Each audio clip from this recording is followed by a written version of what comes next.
Hello, everyone, and welcome back to my channel.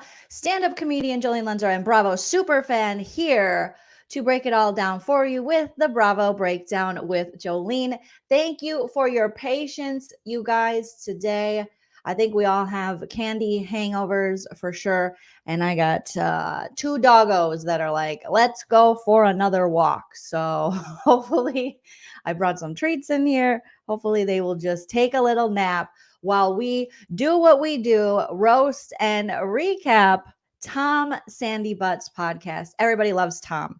We have been doing this. If this is your first time here, you guys seem to like the roast and recap. We have some fun. We have some laughs, and we just take a comedic look at the delusion of Tom Sandy Butt in so many ways. Warning, I'm very opinionated, but you're welcome to have your opinions in the chat. So if you like an opinionated lady, you're in the right place. That's my opinion! Let me just take some stuff away from the dogs as they're chewing up papers. Okay. Everything is going well. All right. So we're going to do that. We're going to play and we're going to commentate and roast and recap with fair use. Tom Sandy Butts. We're two behind, I think. So he had one with Nikki Glazer and one with Dr. Drew. So we're going to do the Nikki Glazer one today. If we get through that one rather quickly, we'll try to tackle the Dr. Drew narcissism podcast he had. But if we don't, we'll either do it tomorrow or probably a Friday. Don't mind my allergies are acting up. It is a day. It is a day, you guys. Make sure you smash that like. Sound off in the live chat what you think the like goal should be. And then we will try to hit that like goal. Thank you guys. Subscribe if you haven't already subscribed. I cover Real Housewives of Beverly Hills. We're going to be covering a ton of Bravo stuff as Big Brother 25, which is what I'm covering mainly right now as that winds down. If you want to support the channel further than liking or subscribing, you can always send a super chat while we're live, a super thanks after the video posts, or you can hit me up on the Venmo, PayPal, Cash App, all at the bottom of the screen. I think that gets everything out of the way. All right. Yes. Hit the like. Hit the like. Oh, you guys are great. You guys are great. Fantastic. Okay. So if you have a like goal you think we should hit, sound off in the chat. I'll choose a like goal and we will make that our goal for the day. But we're well over 35,000 subscribers. We have 35,167 subscribers. So thank you guys so very much. Hopefully you all had a wonderful Halloween and did something fun and ate some sweet treats, but not too many, which I think I ate too many. And I'm feeling it. Okay, let's pull up this. Everybody, every time I say the name of his podcast, Everybody Loves Tom, I'm like, it's funny.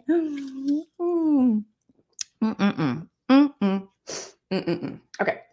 So Nikki Glazer is his guest. If you don't know Nikki Glazer is a I would say, very popular stand-up comedian.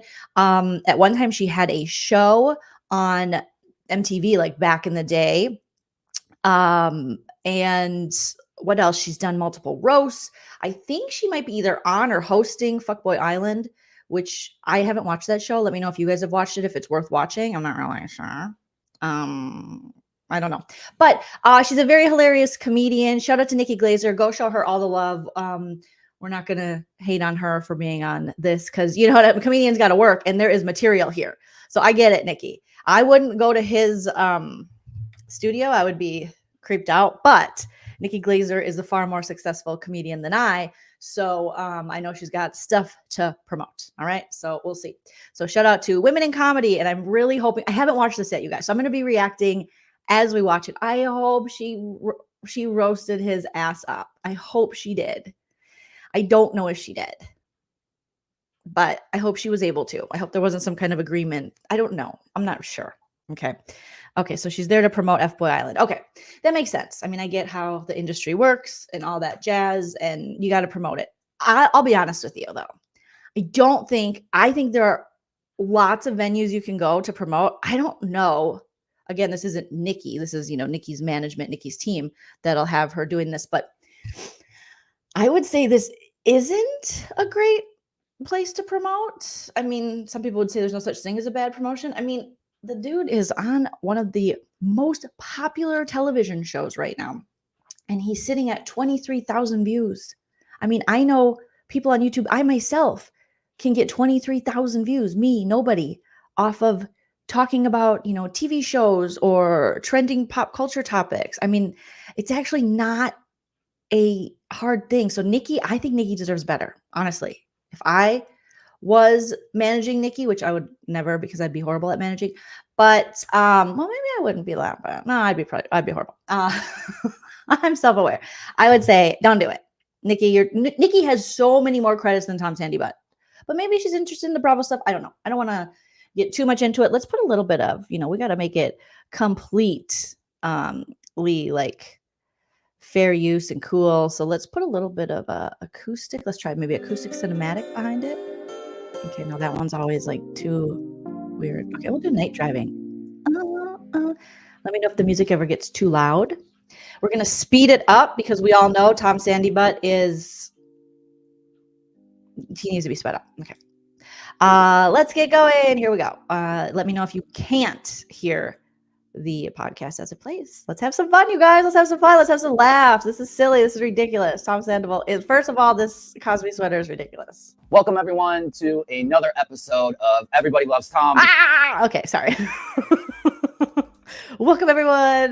Did you guys also see that Tom Sandoval was at Jax's in Studio City, his new bar, him and Brittany's, and he was dressed as like workout Barbie and he had a thong up his butt? Okay. I digress. Because doesn't everybody, right? I'm here with a special guest. She's all. It's not even funny because like, it's just not funny. No, nobody. It's not funny. Awesome, Nikki Glazer, ladies and gentlemen, from Fuckboy Island. Yes, F-Boy Island. F-Boy Island. But first, I got to bring on a special guest. My partner in crime. I thought I was a special guest. Oh God! And the stretched out neck. He's like that commercial when that girl goes on the date, and like it's like, how come your T-shirt's so stretched out, Tom? I feel like his T-shirt is stretched out, Tom shorts, because Tom Sandoval grabbed him like this, and was like, "You're gonna do my podcast." Why does he have stretched out? Why doesn't he know how to do laundry? I'm already mad. And then we have Jason, Laptop Boy's back. Oh my! Hey, ladies and gentlemen, Nikki, we go back. What is Laptop Boy wearing? What does his shirt say? Suffering bastard. Okay. Schwartz. Yeah. He's Tom. Hi, guys. been back there all day. Yeah. How's it going? I got to It's okay. Yeah. Before we get started, I got some cocktails here. Mocktails. Mocktails. Oh, thank you. Who's Jason talking to? Albino strawberry. Did you see him? Oh, He's yeah. like, Before we get Write started, that down. Nikki, we go back. Tom Schwartz. Said something He's really been, funny. Hi, guys. he's been back there You're all back day. there. Yeah. How's it going? I got to It's okay. Yeah. And why does Tom Schwartz sound like, it's okay? What is going on? And Jason is like, Before we get started, I No. got some cocktails here. okay, he's like, what? Can you fix the curtain? I can't get up. The laptop's on my boner. I can't get up.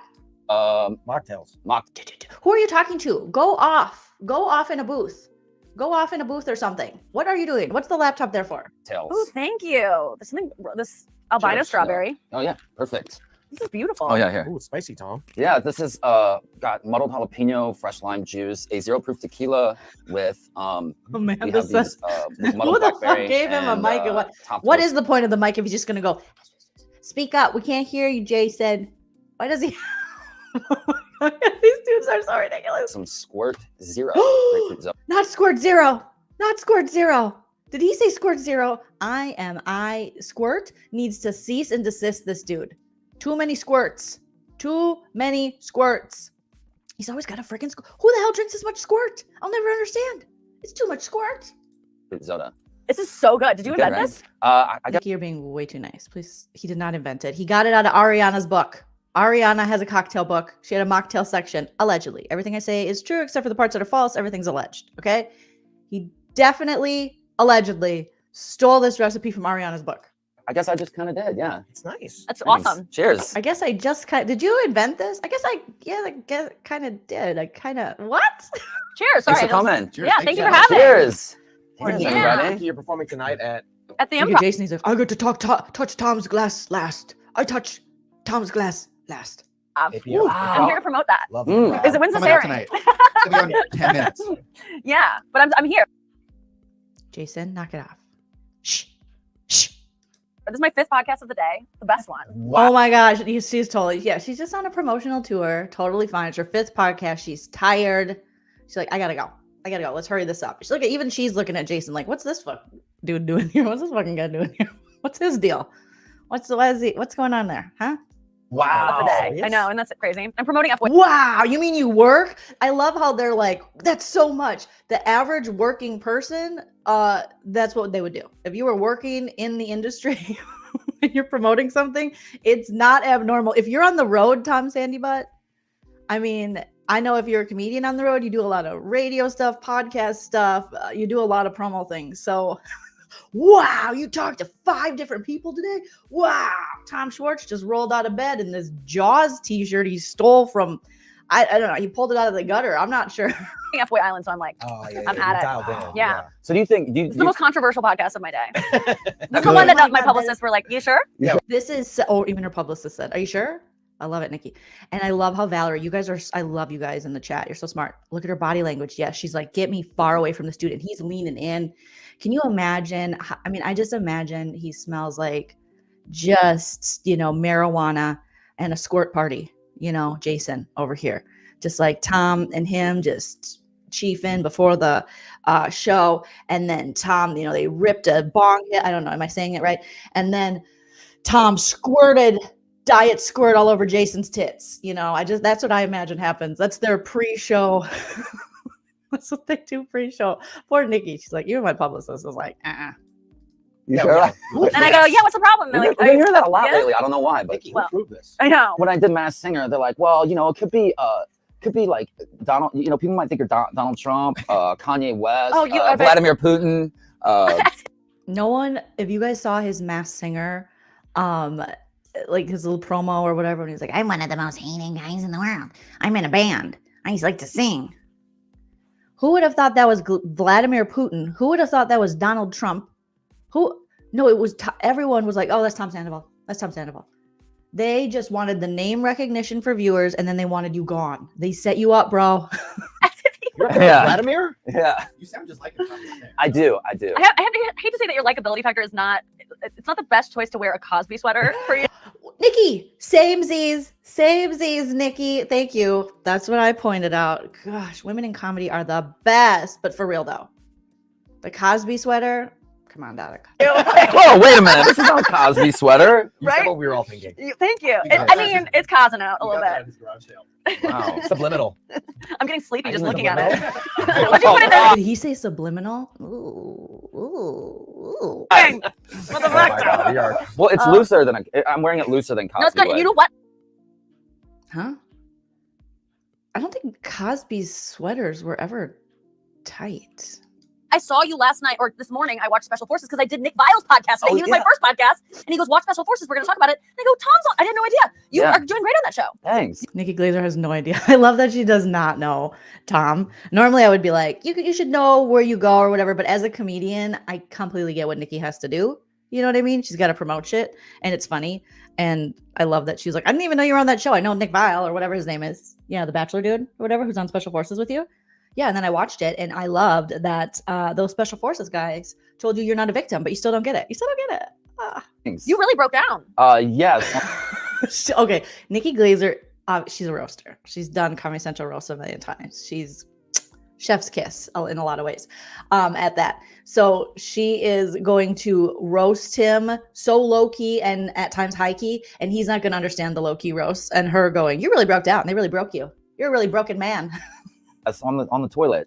Wait, so that's All insane. places. That they had you crying and shitting at the same time. Yeah, it was a lot. I was coming out of all ends. This is weird, like because on reality shows they don't usually like mic you when you're going to the bathroom. Like that seems like a safe space. Is just no space on that show safe? Not really. No. There were cameras everywhere at all times. It was pretty stressful because you only knew when they came and pulled your mics that you weren't going to Right. possibly be pulled out to like But you the wouldn't parade square. think, even if you're mic'd, that you taking a dump would ever make it. Like I've been mic'd before and go to the bathroom and I go, hey, just will you not listen right now or listen closely? I mean, at Vanderpump Rules, Anything you hear is a queef. That's what I say. That's what I say to the sound guy. But like, Look at JC. He's like, I like queefs. Hey, like a queefus. Thank you, Alex Lee. Thank you so much. Gifted 5 memberships to my channel. And those are all selected randomly. So let me know in the chat if anyone in the chat received one. So thank you so much, Alex. That is just the sweetest. I love that YouTube lets people do that and give people gifts. That's so cool. Thank you, Alex. But like, you don't think they're gonna air it? Nikki, can we pause for a sec? Sure. You don't cry when you shit. Schwartz, stop. Let her be funny. Here's where people fail when they're doing like podcasts and interviews with comedians. Let the comedian be funny and you just be you. Don't try to out funny the comedian. Nikki's been there, done that. She has been doing this since she was young. And she's still young. I mean, I don't even think she's 40. But I mean, she's early 20s. She has been on the road with dudes, rode by herself. She can handle this shit. She doesn't need peanut gallery trying to be funny. Please stop. Let her be funny. That was probably one of the hardest physically. That's also like, oh my God, I'm sorry. I'm going to be stopping this a lot just because of seeing another comedian on this show. When we have to fake laugh, it's so hard. It is so hard when you have to, because you don't want to be a dick, but you're also like, shut the fuck up. Like, that's not funny. Let me be funny. Did you have me here to be serious or be funny? And that laugh she just gave, like, she's like, I hate this. I hate these guys. They're such man babies. This is why most LA women are single. Mentally draining things I've ever done. And so, you know, it was one of those things where, you know, after you get done doing something where you're just like, how the hell was I even able to Are you get talking through about that? having a conversation with Nick Bio? Yes.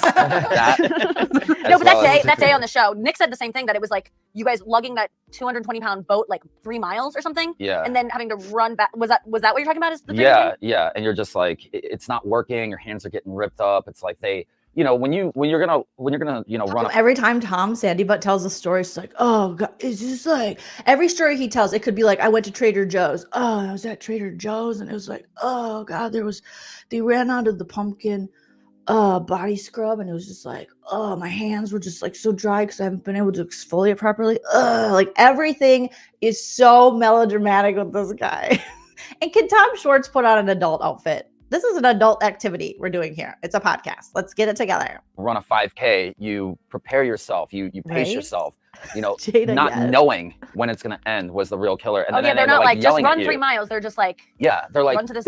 if you stop before you get, you know, 10 feet, whatever, you're going to drop this thing. You're like, if you stop, you know, I'm going to make you do 50 push-ups. Like, and you're dying. And Yeah, that's military. Like, talk to people in the military.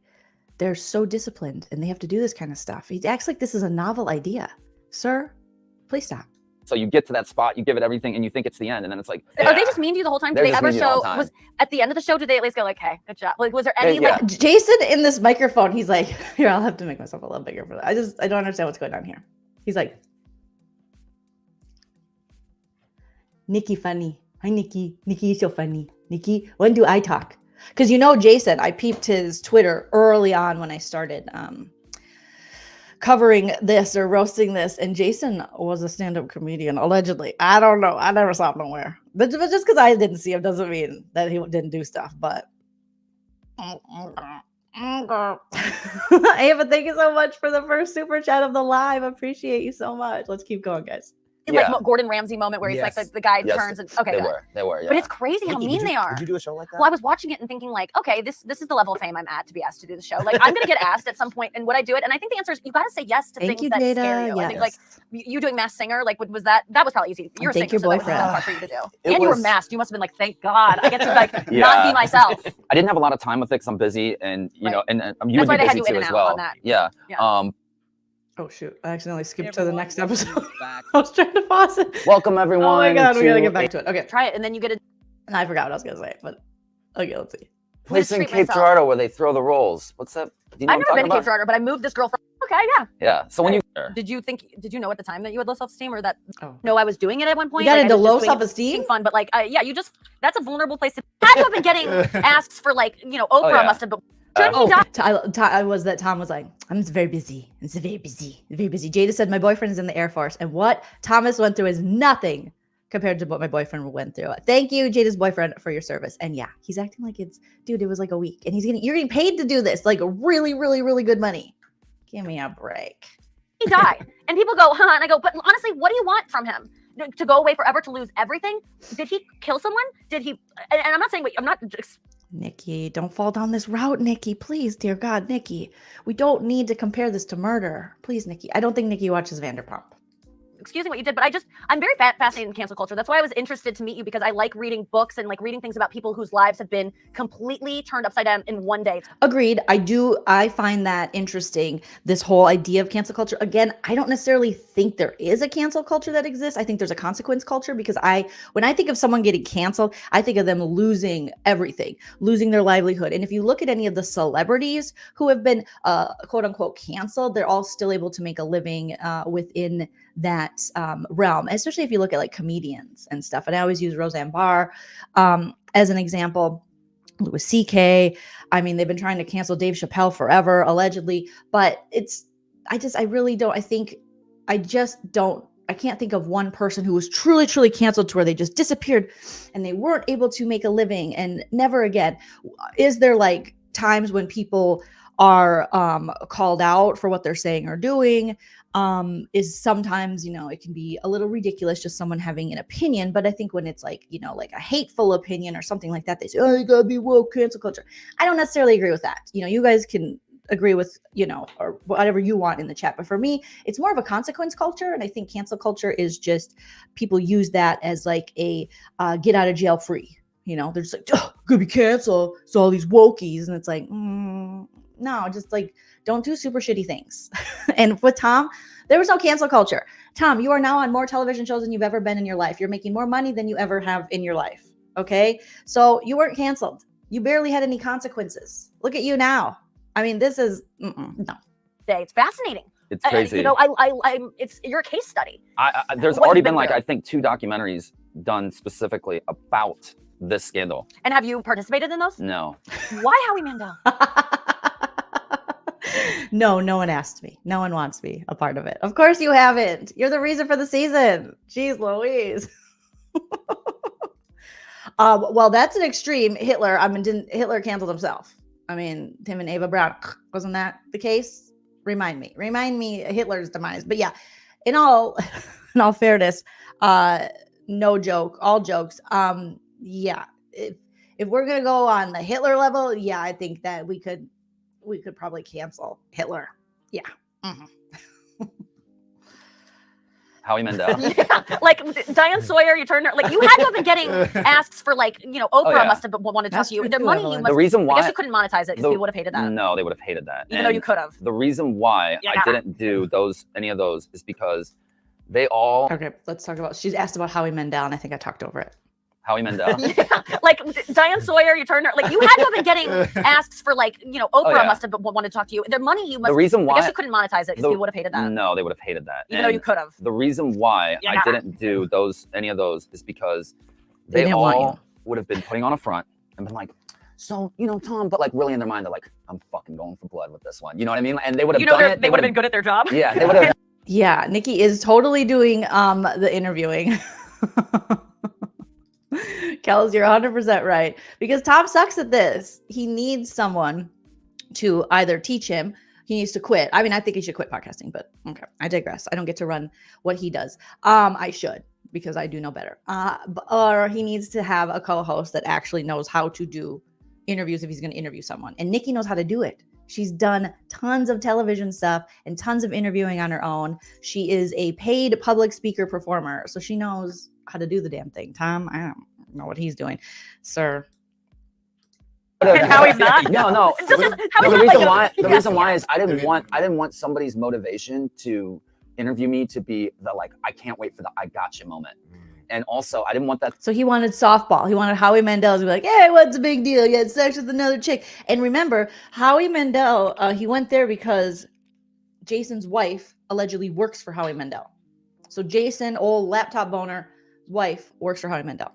That to be their motivation. And I knew it would be if I went with people like that. If I went on The View, if I went with it would have been I'm going to act like I'm not like emotionally involved in this, but I really am. Yes. And I'm going to like put this act on and get this I got you moment. And then also it's going to be their edit. It's going to be, it would have probably been better had you done something like that than Howie Mandel, because you looked like a chicken shit. You know, you just don't want to stand in the truth of the truth and the mess that you made. Unfortunately, that is your problem. You don't want to. And people would have probably appreciated you to get a couple tongue lashings here and there. And maybe you would have had a better reception. Yeah, I don't know. My opinion. They're like, And you know Howie Mandel doesn't like to dig up dirt. I mean, I don't know that. He doesn't do any research, Howie Mandel. We saw that interview. It was Trey horrible.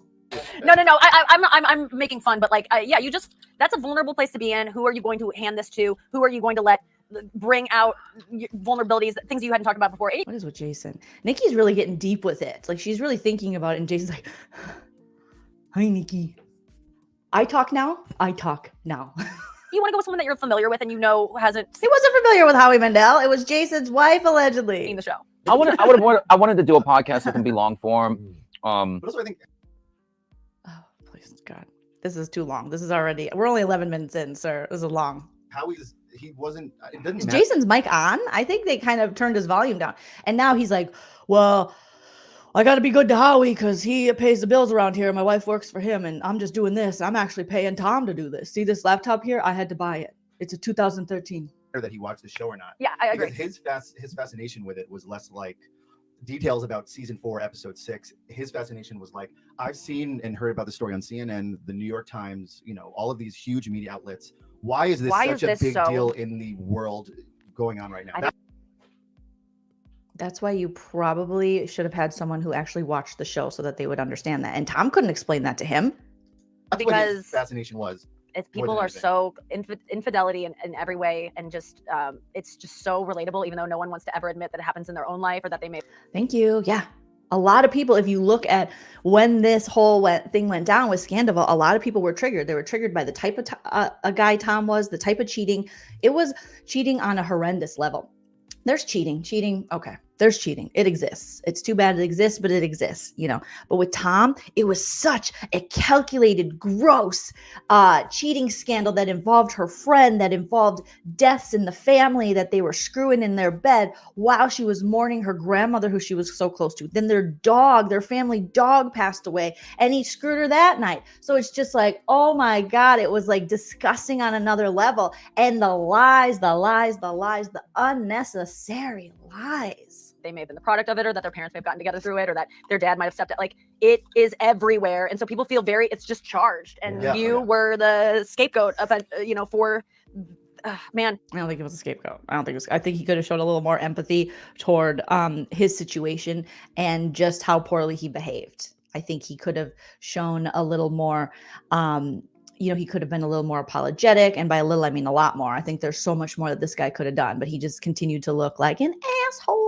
And I want to know, like, yes, man, like, how are you like today? Like, yes, because they created a character, Alex, for 10 years of the Toms, and the mask was slipping, and that mask fell off with Scandoval, and we were like, oh, he's a monster in that regard, like, for real.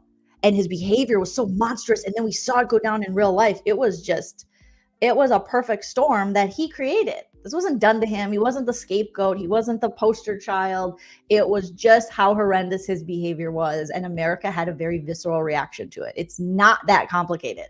Like, do you wake up and like, are you like at peace with it now? I mean, how many months has it been? No. Sometimes it's been over 6 months now. Look at Schwartz. It's like, oh, I wish there was alcohol in here. Why is Schwartz wearing his swim trunks? Is he going swimming after this? Did he go swimming before this? What is the point of Schwartz being there? Is he like an emotional support friend?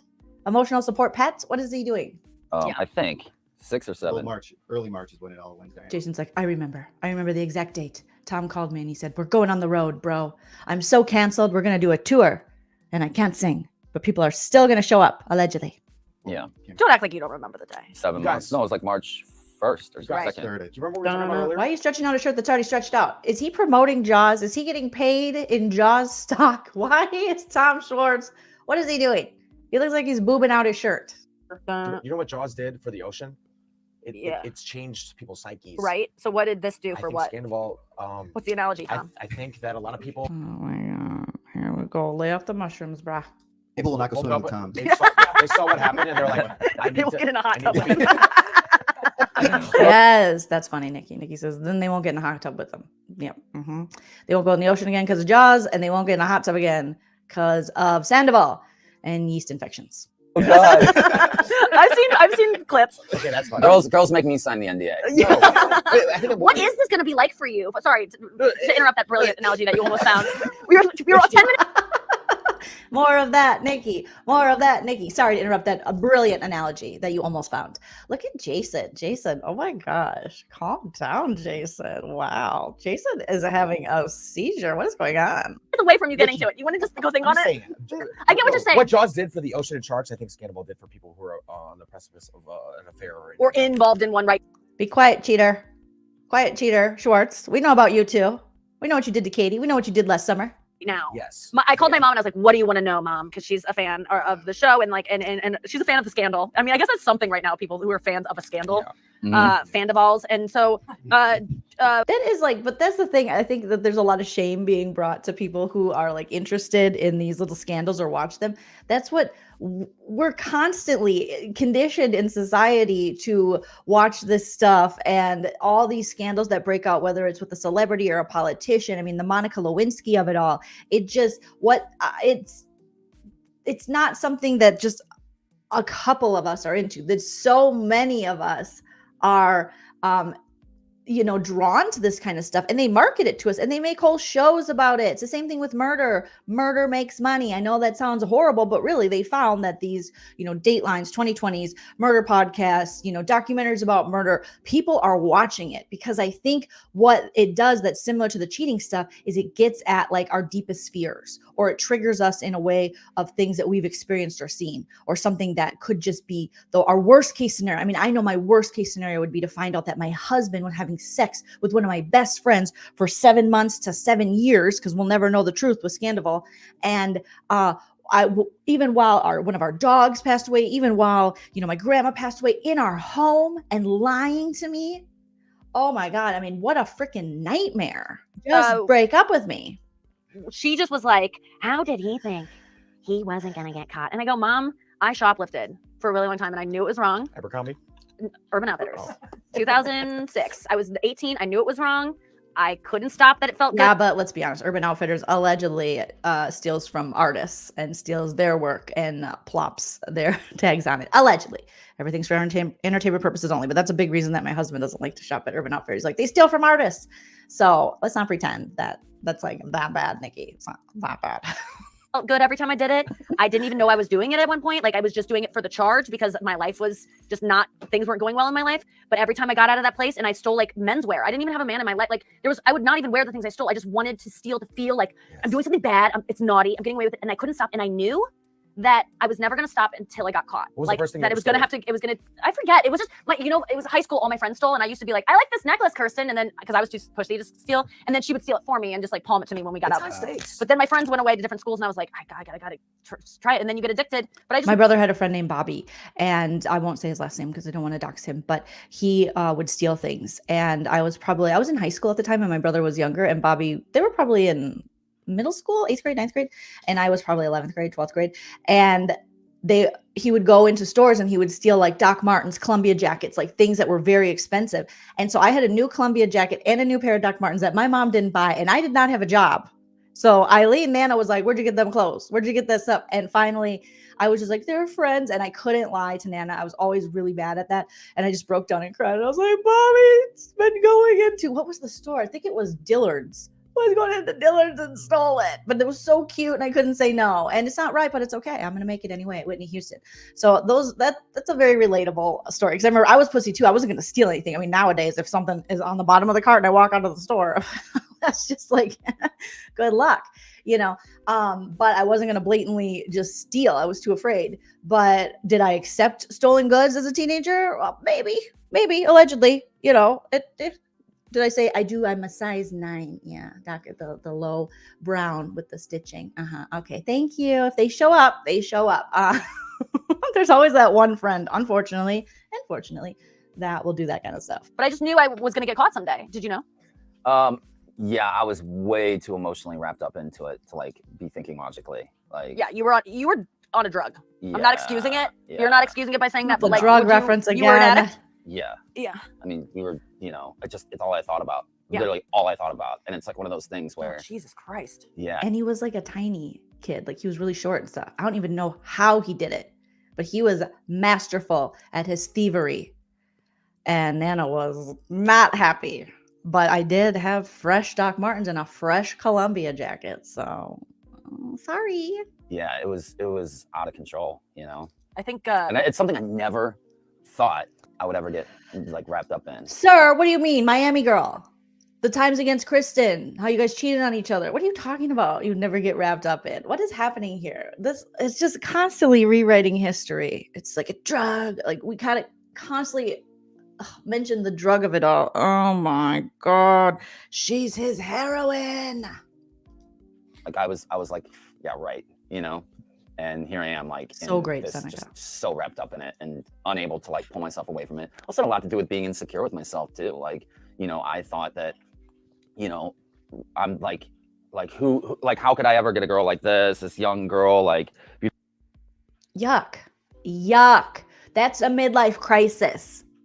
Again, when we all say midlife crisis, say it with me, chat. Midlife crisis. Midlife crisis.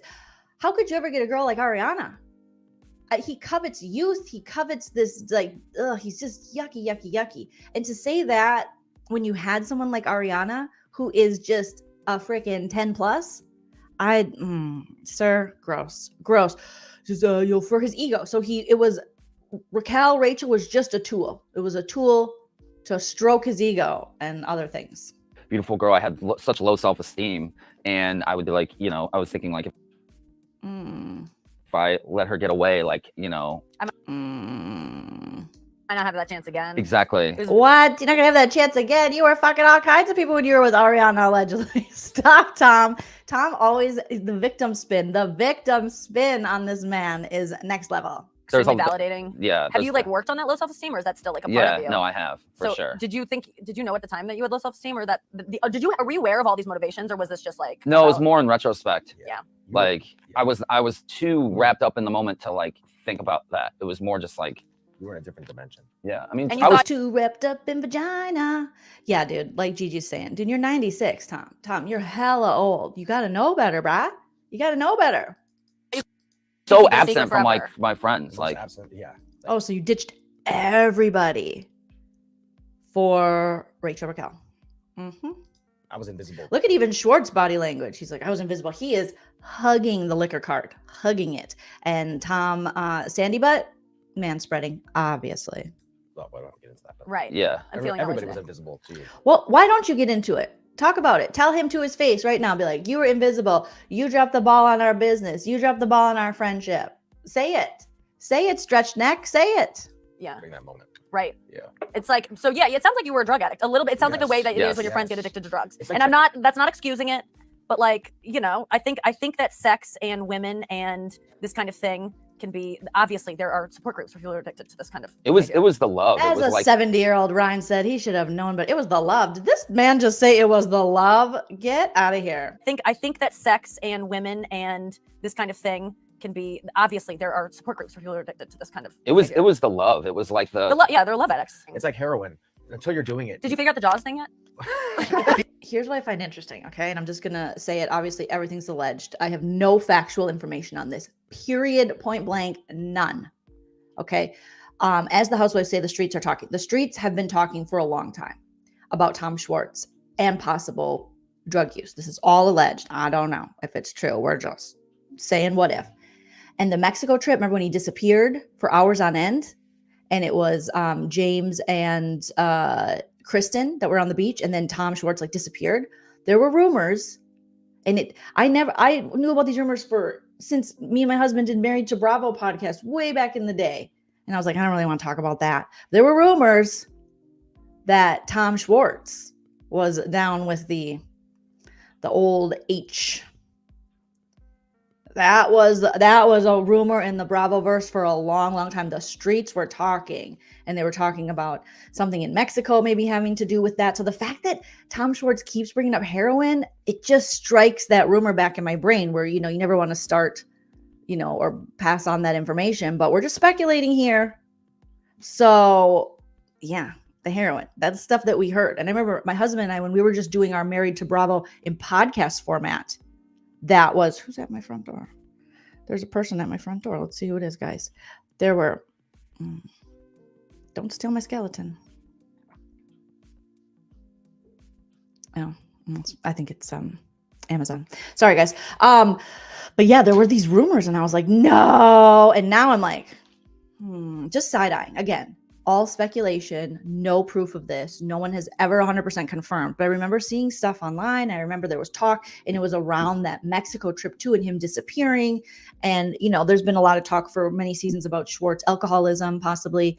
And as a recovering alcoholic myself, I mean, I'd be lying if I said I didn't see signs in both of these men that they should possibly stop drinking, that they don't have a healthy relationship with it. Again, these are just things that I heard. So, and things that were talked about.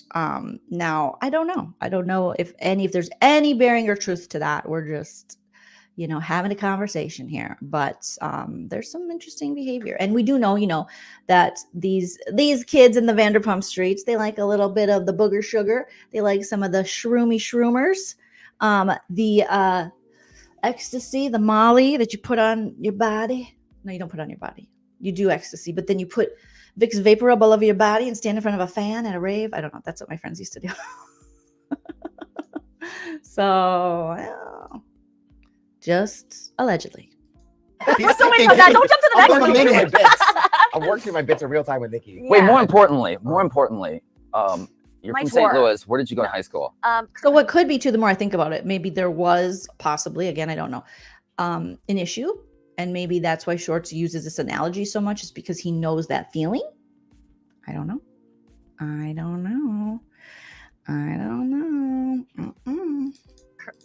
Kirkwood. Kirkwood? Yeah, what about you? I went to Hazelwood West. Okay. Yeah. Oh, it makes sense maybe why she would go on this, because they're both from Missouri. Okay. Yeah. So when you go back home, so you went lived back there. home and you lived with your parents. I lived with my parents for a year. during the COVID, pandemic. Yes. And then, Okay. yeah, Oh, yeah, like she did a reality show, I think, about living with her parents, right? Moving back. 35 is so embarrassing, but it wasn't at first. I love my parents. I was like, I'll just hang out here. I was moving. I was in between apartments in New York, so we just put down a lease for an apartment in New York that started March 1st, 2020. Yikes. This is the nicest place I ever got. You know, like that was my first. Like, I'm an adult. I deserve to spend some money on myself. Nice apartment. What part of New York? I think it was like I'm not trying to brag here. I'm just trying to say like how much money I was in. It was eight grand a month. Oh my God. Can you imagine paying $8 grand in rent? Holy shit. It's one thing if you own the damn house. Whew, I thought LA was expensive. And I never lived in it for even one day, and I paid all 12 months of it. And Look at Jason. We could never afford that because I don't bring in any money, allegedly. I never stepped foot in that apartment. That's kind of Wow. gangster, though. I'm not saying I know that's like, oh, cool, you're so Right rich, off. but it's like, it was just like. I mean, you paid your rent with cameos, right? I was doing cameos for a little bit. It got to, there were some desperate times. Oh, hell yeah. I didn't mind. Tom's like, I do cameos. Love cameos. Yeah. You know, like I made peace with it almost immediately because people were like, don't pay it. And I'm like, I have to pay it at some point. Like, just, you said you would, you have to do what you're going to say. There was a lease, and I had just moved a girl from Missouri, from Cape Girardeau to New York to be my assistant. Like, I was like, I'm leveling up. Nice apartment. I'm going to treat myself. I've always lived so, like, you know, just like a college student, still struggling comedian. That place in Cape Girardeau where they throw the rolls. What's that? Do you know I've what never I'm been to talking Cape Girardeau, but I moved this girl from there. She was to New York to be my assistant. And the Wow. week she started was like COVID week. And then, so she lived in my apartment. Like, here's money for a cab. That would have been a pretty sweet gig. She just lived in an $8,000 a month apartment, which probably in New York isn't even that expensive, which is so sad. That's probably why all my comedian friends in New York have roommates and more roommates. I paid her for a really long time too. So it was like all these expenses that I just made. It was a wrong time, but I just stayed with my parents' house. And so I wasn't paying rent there and just hung out. And New I York loved would it. have I would just rather hear Nikki tell stories about her life. Like I don't know if you guys noticed, but more so than the previous roast, I'm more just like listening because I'm interested because she's interesting. Probably because she's a comedian. She knows how to tell a story. But then they keep interrupting her. I'm like, just let Nikki talk. I don't want to hear any more about your troubles, Sandy Butt. Would probably been a nightmare though. I didn't want to be there. Yeah, I was No, like, too scared. I had no furniture in the place. Like I was starting over. I was going to redecorate everything. And so I stayed at my parents for 10 months. Nikki, there's something romantic about that, though. When you first get into a new apartment, it's just like anything is possible. Schwartz, like your apartment? Remember his apartment that Joe was living in?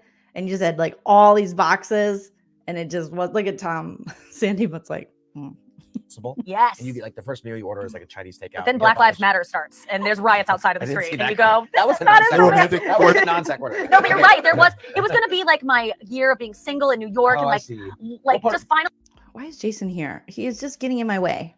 like owning my life and like being like celebrating where I had arrived. And then, but He's everyone, like, Black Lives Matter. Huh? Yeah. Okay. Uh-huh. that story about COVID. It's always like, I was just on the cusp of getting, everyone has that, and that's mine. But it ended up working out because I moved back to St. Louis and my life slowed down and I was addicted to doing stand-up. I was doing it every night compulsively. Ooh. I was about to have an E! Show, actually, a talk show on E! That was starting, I think, April 20th. And we were in the final stages of putting it together. And I didn't like the show. I was like, I don't want this to happen. But I couldn't tell anyone because all these people were invested in making it. You can't, have a talk show. Who doesn't want a talk show? But I was like so exhausted. My self-esteem was in the garbage can. I was dabbling in like an eating disorder that I really couldn't control. And I hated myself. And this show was about to come out that I didn't really know it was. And I didn't have time to commit to it. And I remember saying, God, please, something happened to take the show. Like there was nothing that was going to make the show go away aside from a pandemic. Not that I feel like I brought it on, man. but Nikki Glazer manifested the pandemic. Oh my gosh. Again, Jason, why are you there? it really It was you. What was wrong? And then now he screamed into the microphone. It was you. Good one, Jason. paid for the TV show Well, for first- all the episodes, and it never even happened. What was wrong with the show? This editing is really like it's real wonky. I was doing stand-up so much, and I was on tour. I was on my first theater tour, so that pressure, I was always on the road, and I get that. There is a certain like addicting quality to element to stand up and just constantly going out and constantly performing. And I think for a while, I too was just like, I just wanted, where's my next show? Run show to show to show. And I got kind of worn out on it, definitely. And then the pandemic slowed everything down for sure. I had a Sirius XM show that I did 4 times a day, and I had to do stand up, and I didn't have time to like be in the writer's room and working on it. So it was happening without me. You know, it was like a show that was being built that I was just going to walk into, and it didn't feel like mine. It was called Nikki Glazer's Obsessed. Nikki Glazer's Obsessed. So it was like things I'm obsessed with. It was kind of like a John Oliver, but like lighthearted about like, let's deep dive into this thing. And it just wasn't, I was like, It's something that you had to have wasn't your my heart and passion. soul into, Yeah. otherwise it's going to like. That sounds like it would be a very passionate show for me. I would love that. I would love that. yeah, like you gotta like with what you're doing, and I just didn't. I didn't get it yet. I didn't get the concept, so I was just like, Jason, sorry. Can I have a show too? Can I have a show? I guess this has to happen. I'll make the best of it. But I was on the brink of like a nervous breakdown. I really was like thinking, I'll just go away to like, I need to have like I might do like a rehab situation, because I was just like so exhausted. And then COVID happened, and then that was a new low of like, I mean, we all went through it, of just like depression. And Thank God you weren't in New York. I know. heard I a got lot the of fuck people out of there. I was just- so scared. Sandoval. Thank God you weren't in New York. Oh, I heard a lot of stuff. I wanted to be with mommy What and you're daddy. saying right now is reminding me of the Jessel. Remember the Jessel neck? Yeah, offensive, yeah. Remember every time someone got eaten by a Schwartz, just spit it out. shark, he would have these You shark and the shark puppets stuff. come out and like celebrate. Yeah. Oh yeah, it was so good. Why can't he finish a story or a sentence? That show was great. It popped to my mind when you were talking about your show. That was Yeah, but he seemed to enjoy that show. This was a show that I was gonna like have no. I was like, but it sucks to be like, I don't want to do a show. Like that feels weird to say. So I was just in a. Well, I get it, because as a performer and as a stand-up comedian, you're both the writer and the performer. And so if you feel like you're not writing the stuff, there's a lot of stand-up comedians. A lot of us would feel like it's not our material, it's not our voice, because you spend a large amount of your time, creating this voice, creating your act and stuff. So to just kind of hand that over and give it away, it's scary, because that is all you have in this business, is you have, your voice, and it's the little package of you, and it comes out through your writing and your performance. You create that. And so to give that to other people and you're not really involved, I don't know if I would feel comfortable. I definitely want to be an active participant in the writer's room and in the creation of a show that had my name on it 100%. Just in a bad place. But then it got worse living it with my parents. I was just so depressed, and I was like, I don't know what to do. And I don't know how I do know how I climbed out of it. I like got on meds and stuff, and then I was able to like get out. And then I just decided to stay in St. Louis because Tom, maybe that's what you should do. I think let's petition for Tom to move back to St. Louis. Apologies to the residents of St. Louis, but I feel like you should move to St. Louis and kind of disappear. Maybe you could get a lake house, Well, no, you probably can't, because you can't even get out of your current house. But maybe you could rent one, or you could ask your mom for an extension, a little more money on top of the money you allegedly already owe her, $250,000 for retirement. I don't know. I feel like you could do something and just go away for a little bit. We just don't need to see Sandy Butt all the time. Mtronics, thank you so much for the super chat. Is this the most boring podcast of forever, or am I crazy? I mean, I'm interested in what Nikki's saying, just because she's speaking about something I'm interested in, which is stand-up and performing and that mentality. But otherwise, I'm bored. So I would just rather just listen to a show of hers. it's just like calmer there. There's no pressure every night. I have to go out and do stand-up. I have to do a podcast every day. You're not comparing yourself to hot people all day or whatever. There was something that the pandemic was just tragic and horrible, but there was something to be said for the not having to compare yourself because no one could do anything. So there was almost like as sick as it sounds, a somewhat peaceful for that LA grind, peaceful nature to it, because, comparison is a thief of joy, and you had nothing to compare to because everyone was landlocked, everyone was stuck, and everything was shut down. And maybe other people feel like that in other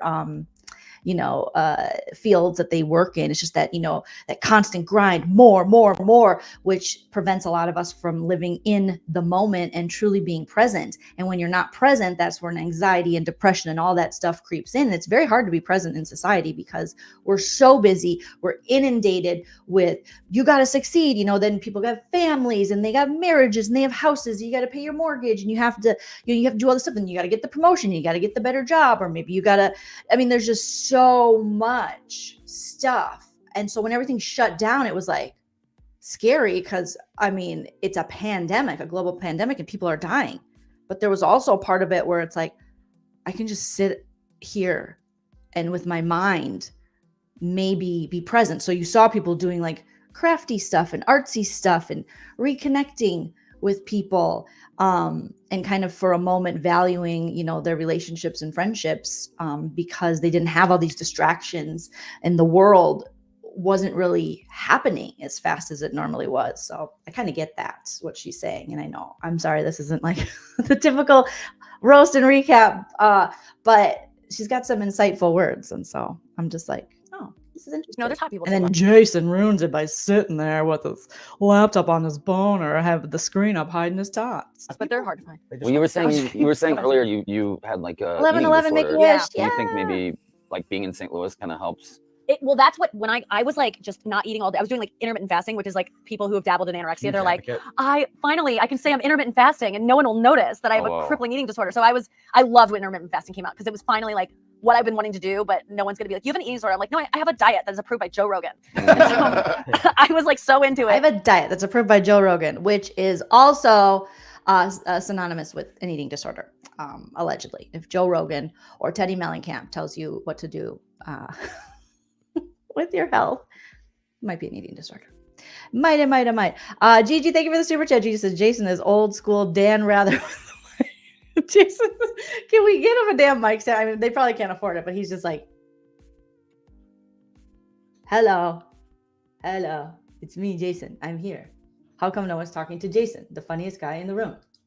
So I wouldn't eat all day, and then when I would start eating, I couldn't stop, and then I would stay up all night eating, like in bed. Like I would wait, Toasted Rabbies. St. Louis. No, I'm vegan. Oh. But I guess those aren't on. Yeah, they're right. Yeah. But nice try. Schwartz, go home. Schwartz, go home. Do your laundry. Is that Schwartz little underpants that are sticking up under there on his swim trunks? See the little white there? Has he got biker shorts under there? I think those are the little mesh lining in your swim trunks. Are we going to end with a pool? What's happening? I am so. Oh.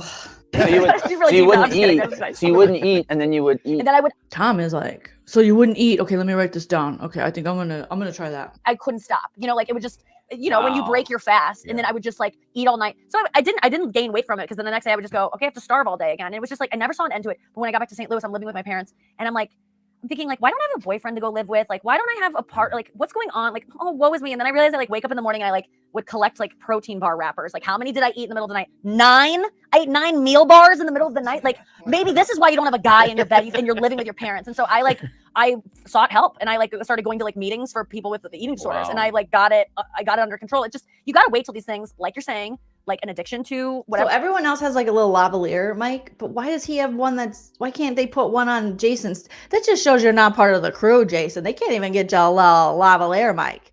Just got to be holding it like, yes, Nikki. Here's what Jason does on the podcast.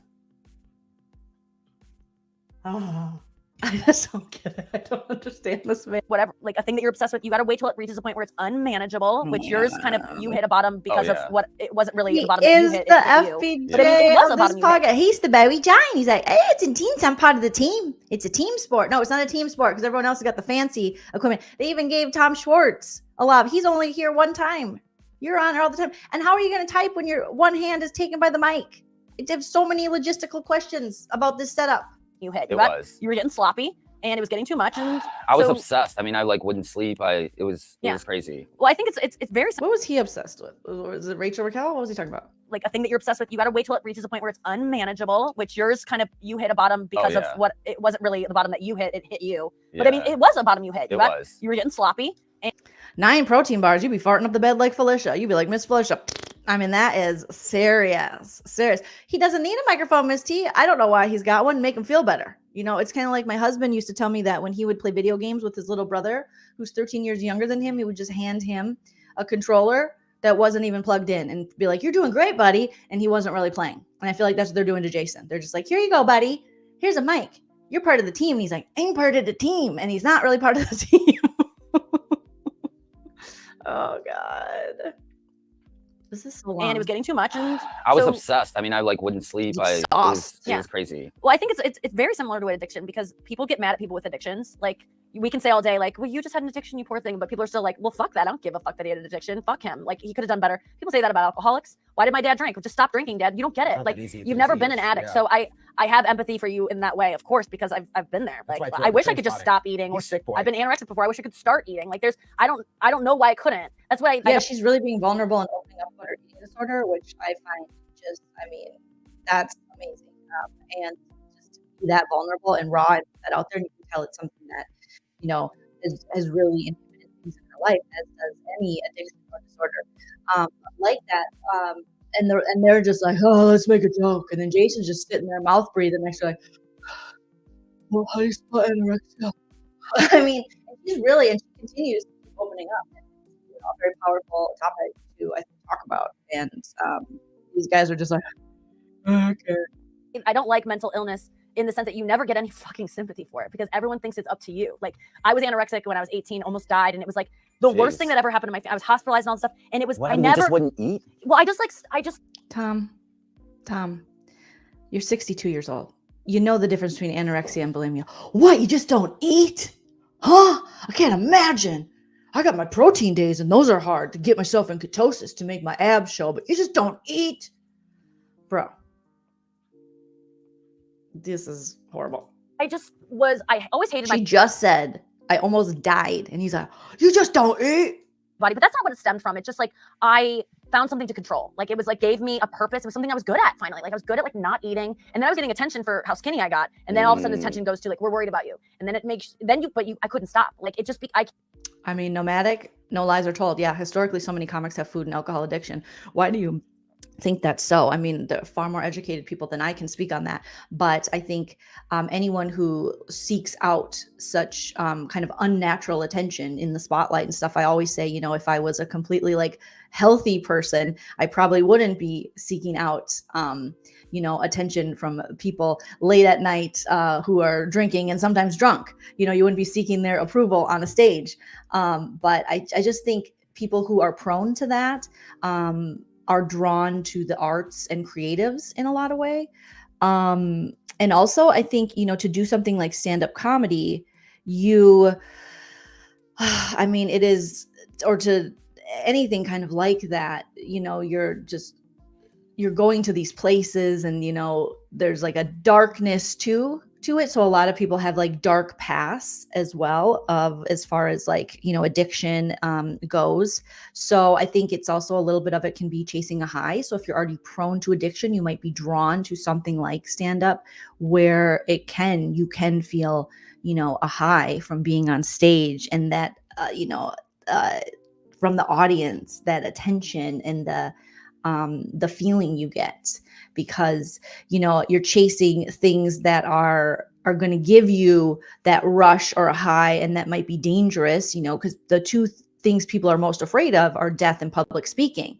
And stand-up is basically both of those things kind of in a way, because you're up there public speaking, which is terrifying, and you might die up there, which means, you know, bomb. And that's why they have the term, you know, I'm dying up here. And there's like a book about it and stuff. But so I think that kind of personality, that who is drawn to that kind of art form or that kind of performance, or that kind of art form, I should say, are the ones who might be more prone to addiction and stuff like that. I also think it's like it's an unhealthy lifestyle as it is if you're constantly on the road for stand-up, or even if you're in LA and you're pursuing some kind of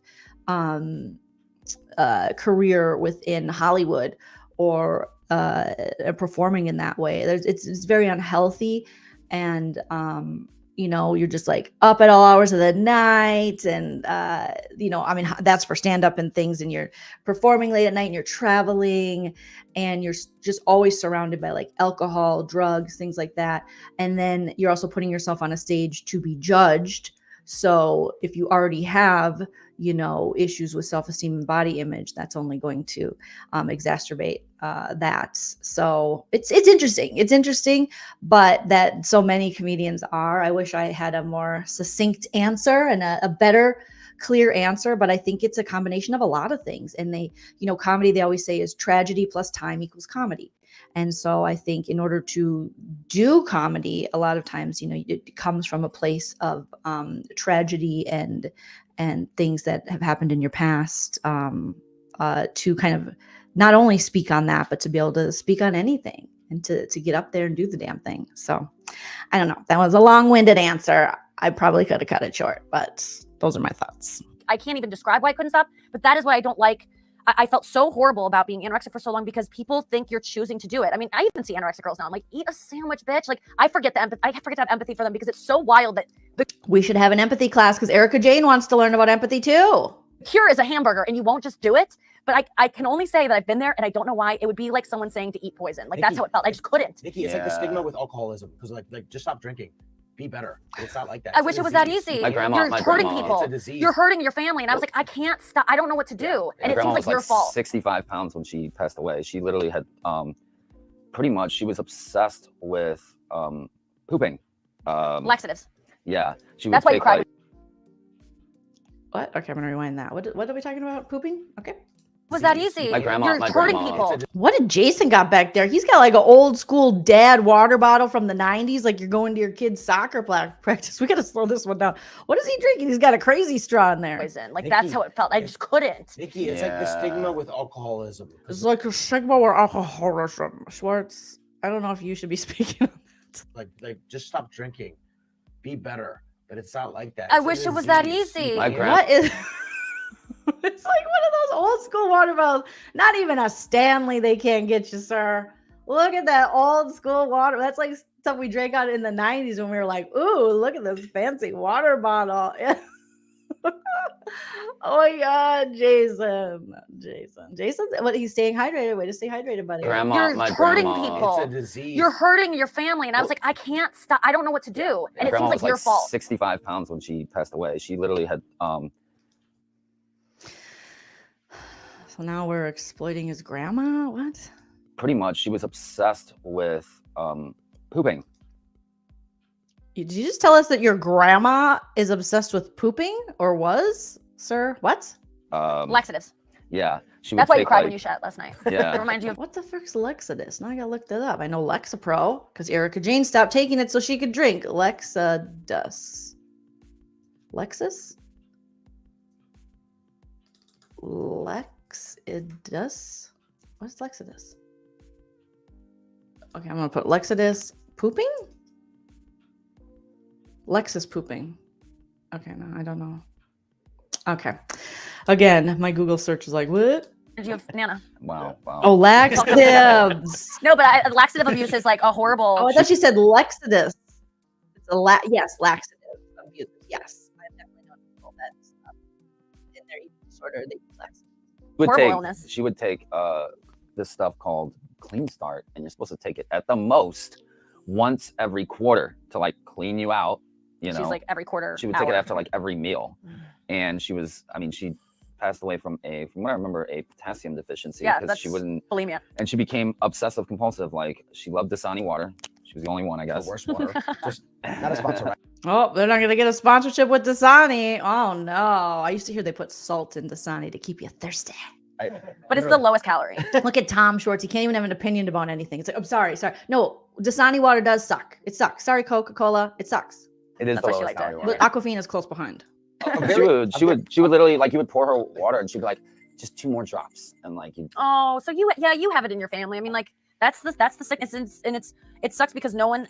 If you have cancer, everyone's like, I'm so sorry you have cancer, but no one is. When I was sick, no one was like, I'm sorry this is happening to you. It was, why are you doing this? That's a perfect. And it's like, why would I ever do something that He's like a big toddler. He's like, do. I have no friends. Yes. Everyone hates me. I am cold all the time. I'm starving all the time. Why would I ever choose this? Maybe is this something that's not in my control? Nikki, you know what's floating around in my mind right now? What? Please stop. Oh, look at even Nikki.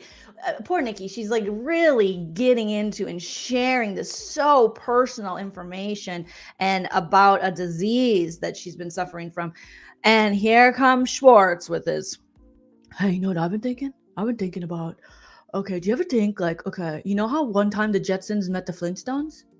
Did the Flintstones ever meet the Jetsons though? You know, because one was in the early days and the other one was in space. How did they meet? Due to space-time continuum. Everyone hates me. I am cold all the time. I'm starving all the time. Why would I ever choose this? Maybe is this something that's not in my control? Nikki, you know what's floating around in my mind right now? What? I'm dying to know. Jesus Christ. So many things. Nikki's just like, oh my God, ADHD. Like, for real, dude. For real. It's an iconic but very toxic quote from Kate. Kate Hudson? Yeah, nothing tastes as good as Skinny feels. Oh, Yeah, I remember that a lot. That's deep in a lot of people's psyches, that quote. That probably really helped her get better. Yeah, you're triggering me again. No, sorry. Seriously, do you Sprite Zero, you said? Thank God. Squirt Zero. Oh, Squirt Zero. Okay, good. It's Squirt, Nikki, run. It's a drink of serial killers, allegedly. Do you ever feel like, is this something you still feel like you battle with? And even when you're making this, I was like, no sugar. And I'm like, oh God, shut up. You can have, like, who cares? Like, I do keep that in mind though, because a lot of alcoholic drinks are very, well, there's no alcohol in this, but a lot of cocktails are deceptively high in calories. Oh yeah, they really, they are. Yeah. But I was like, have a treat. Dude, You've been working all day. It's not gonna make you fat. Like, but I still struggle with those thoughts all the time. Yeah. Our first jobs were both at TGI Fridays. Have you ever Googled how many calories Oh, are on a mudslide? It's I like bet 2400. They worked at TGI Fridays. Oh, I used to love TGI Fridays. really? my Not anymore. God. That's nuts. It's literally like 2,000 calories. Why are you talking about calories with someone who just admitted that talking about their eating disorders? This is like, these guys are just dumb. I mean, she opened up. She's vulnerable. This isn't what she wants to be talking about. How many calories are in stuff. Sorry. Yeah. Wow. Look at her. She's like, wow, thanks for sharing that. I'm never going to have a mudslide from TGI Fridays because it's not 1992. And I'm not a 50-year-old mother in the Midwest in 1992 on a girls' night selling Amway. But thank you, sir.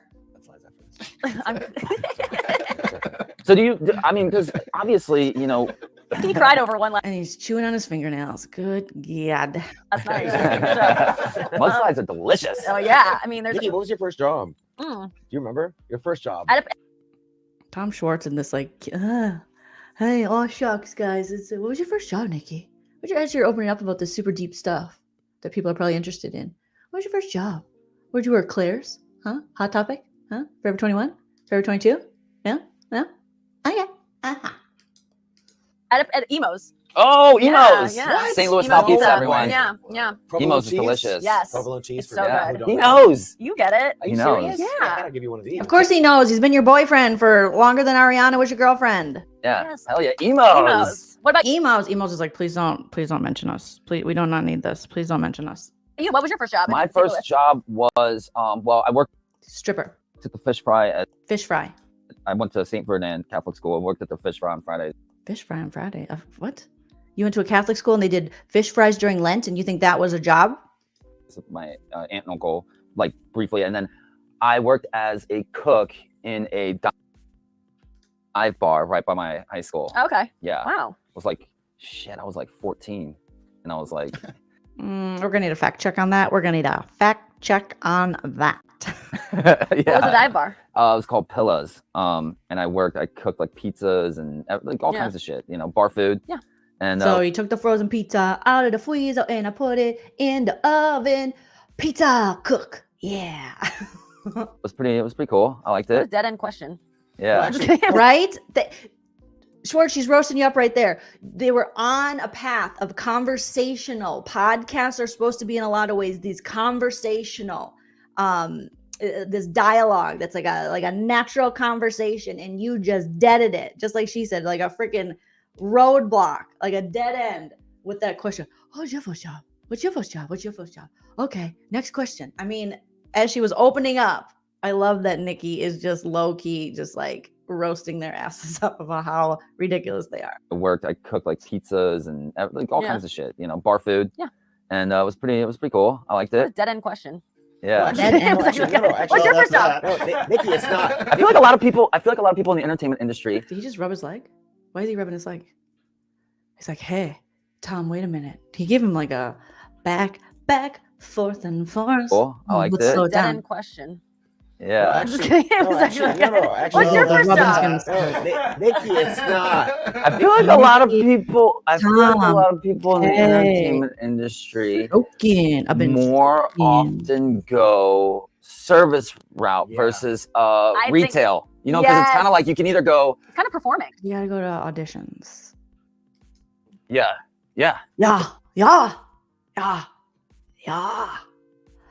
Oh my God.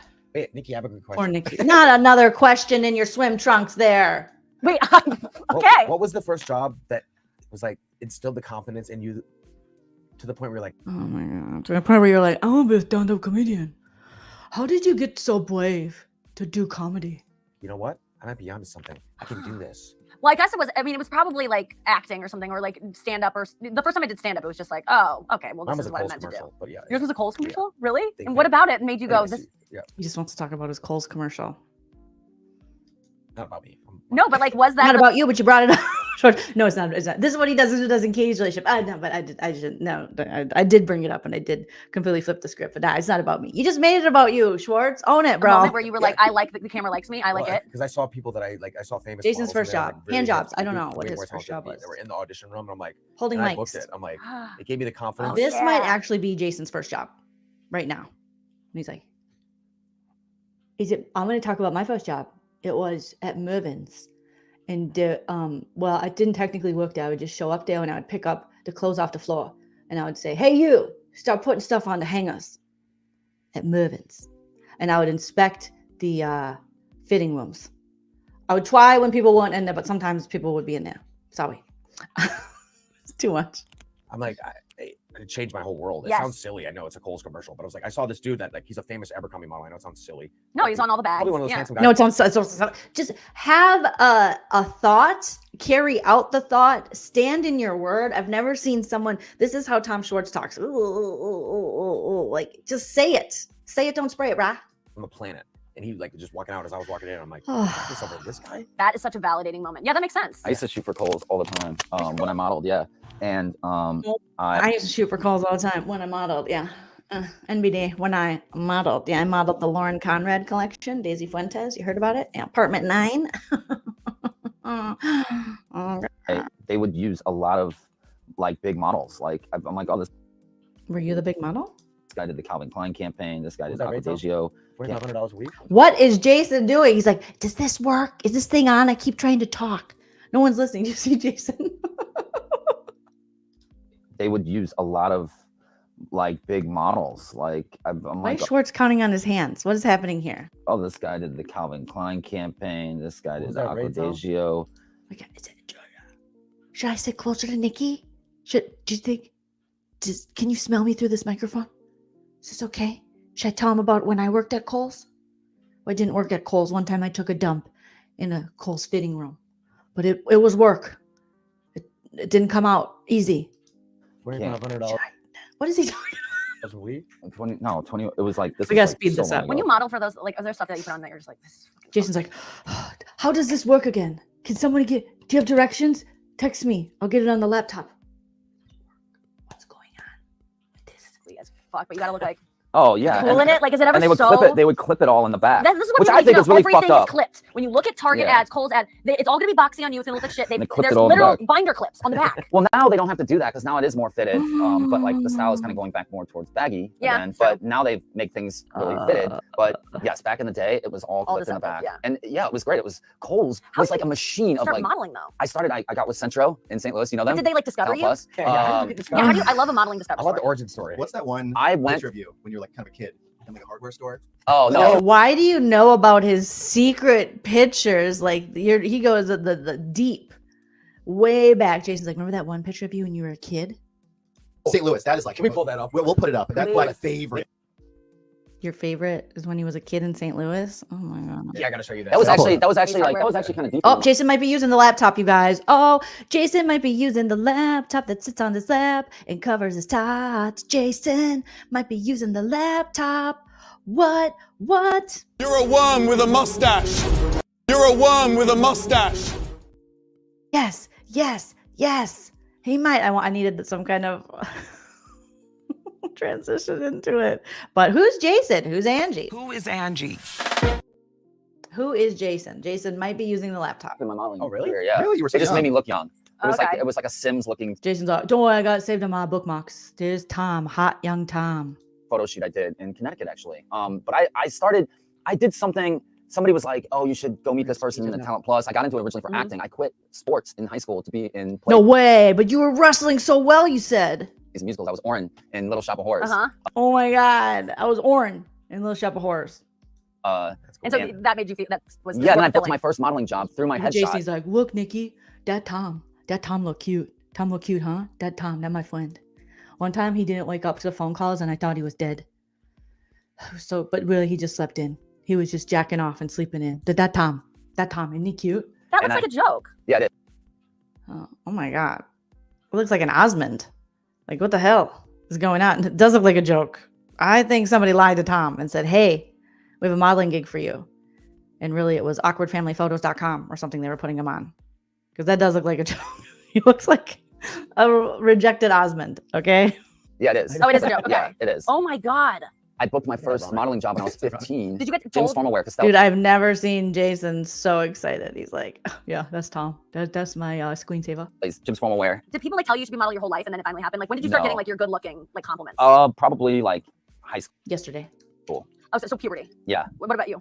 When's it gonna start? No, I was way behind Tom Sandoval. Dude, this guy, He was he's got moxie. He was a dancer. He was a club promoter Dancer. Was he a fly girl? in Miami, a model. But like He led such a it's interesting to me when you find out that you're hot because Look at Jason's like, yeah, he's hot. Yeah, he's hot. He's my hottest friend. not hot. but I mean you were a model. That's confirmation you're hot. You beat out like did you find it at that Kohl's ad? How did you even get in that Jason, when did you get into modeling? Ask Jason about his modeling. audition? I think I'm approachably good looking. But when did you get discovered? I never got discovered. I met Tom on Craigslist back in 2009. Like looking for a roommate? He could have been the Craigslist killer. Oh, that's I cool. packed everything I could in my 2003 Honda Civic. Yeah. And I had a little Met on Craigslist. Yeah. Wait, you didn't even move here yet? You just were looking for people to live with. An when you ongoing moved here? Craigslist ad. Wow. Dude, I am so surprised. Katie's right. I'm so surprised he hasn't been in a Dateline episode yet. Oh my God. Just like, yeah, I just meet people off Craigslist. I was the OG Craigslist killer. Actually, I snuck away from him because I started telling him a story, an analogy I had, these random thoughts. And then he was like, never mind. You can live. I don't want to deal with you. Ow. I work for a distributor. I work for Premier Beverage, and I resigned formally. And then Tom was like my main. He was like, Oh my God. Okay, let's "Oh, fast guys, forward. I'm Tom Schwartz, man. I'm from Woodbury. I'm like, I can't be an actor. Who am I to think I could be an actor? He's You from know? Woodbury, Minnesota. Oh my God. I always forget about that. Yeah. But low key, I'm reading Stanislavski out of my bed. I'm like, Oh. You're like, still pursuing acting? not so much. Get out there. I don't really. Get out. I wanted to be an Right now, actor my too. whole life, and like now I have like. I mean, unless Same.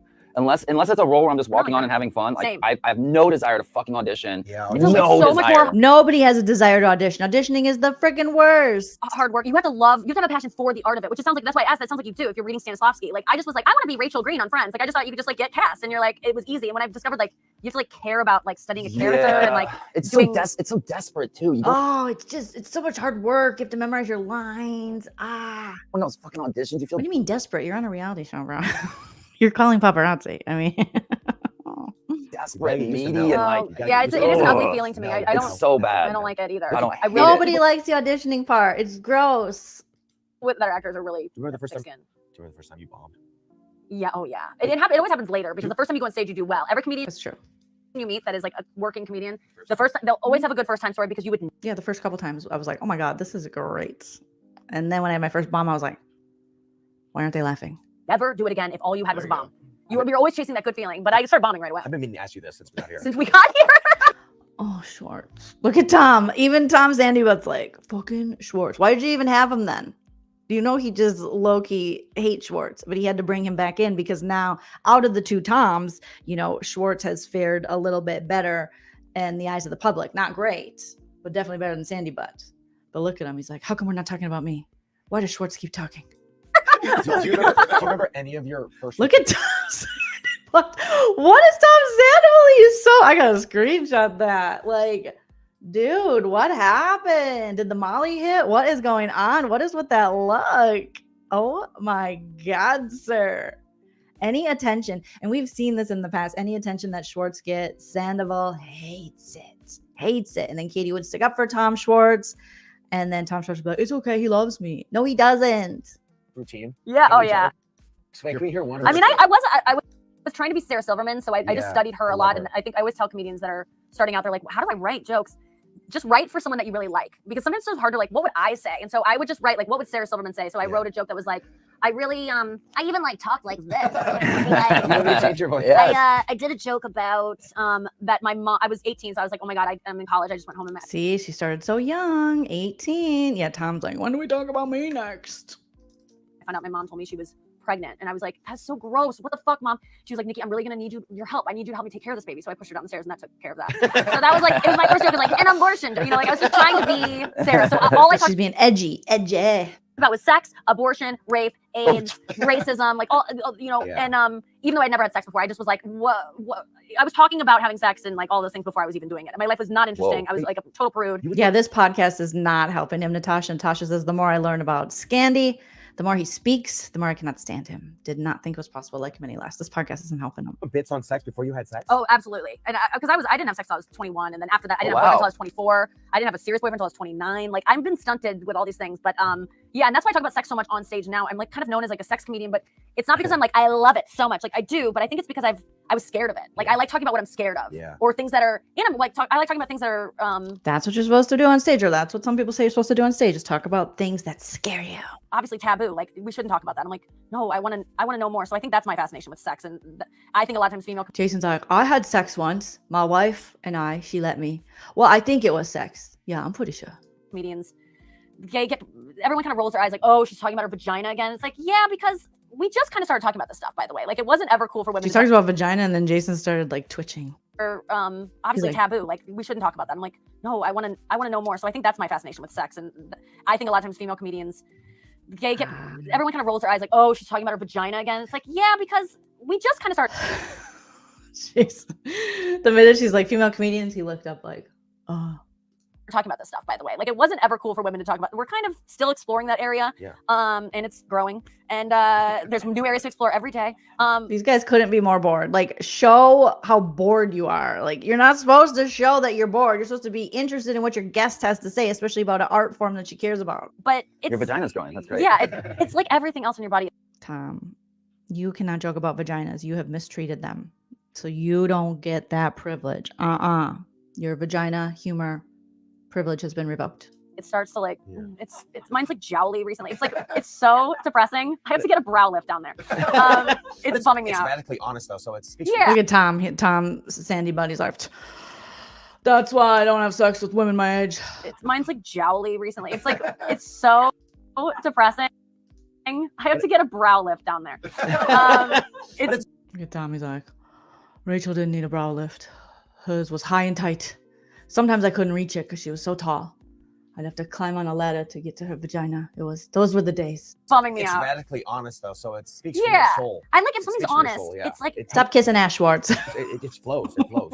I have some really dark thoughts and some really like indecent thoughts, but I'm just like, I can't help my thoughts. Like I think what I was saying before about like I couldn't help having mental illness or whatever, and people are like, why don't you just eat or whatever? Like I can't help it. I think in overcoming that and realizing I couldn't help the thoughts I was having about not eating or whatever, I kind of excused myself from any of the dark thoughts I have, and I've been empowered to be like, I had this really fucked up thought. Like I'm not acting on it, but like I have a microphone. It's like let's mental, talk about Tourette's. it. Yes. Yeah, I'm letting it out because I can't be arrested for my thoughts yet. I mean, it's gonna come, but like for now, I can talk about the horrible thing. I sometimes think about like, you know, what is one thing I could do to like seriously.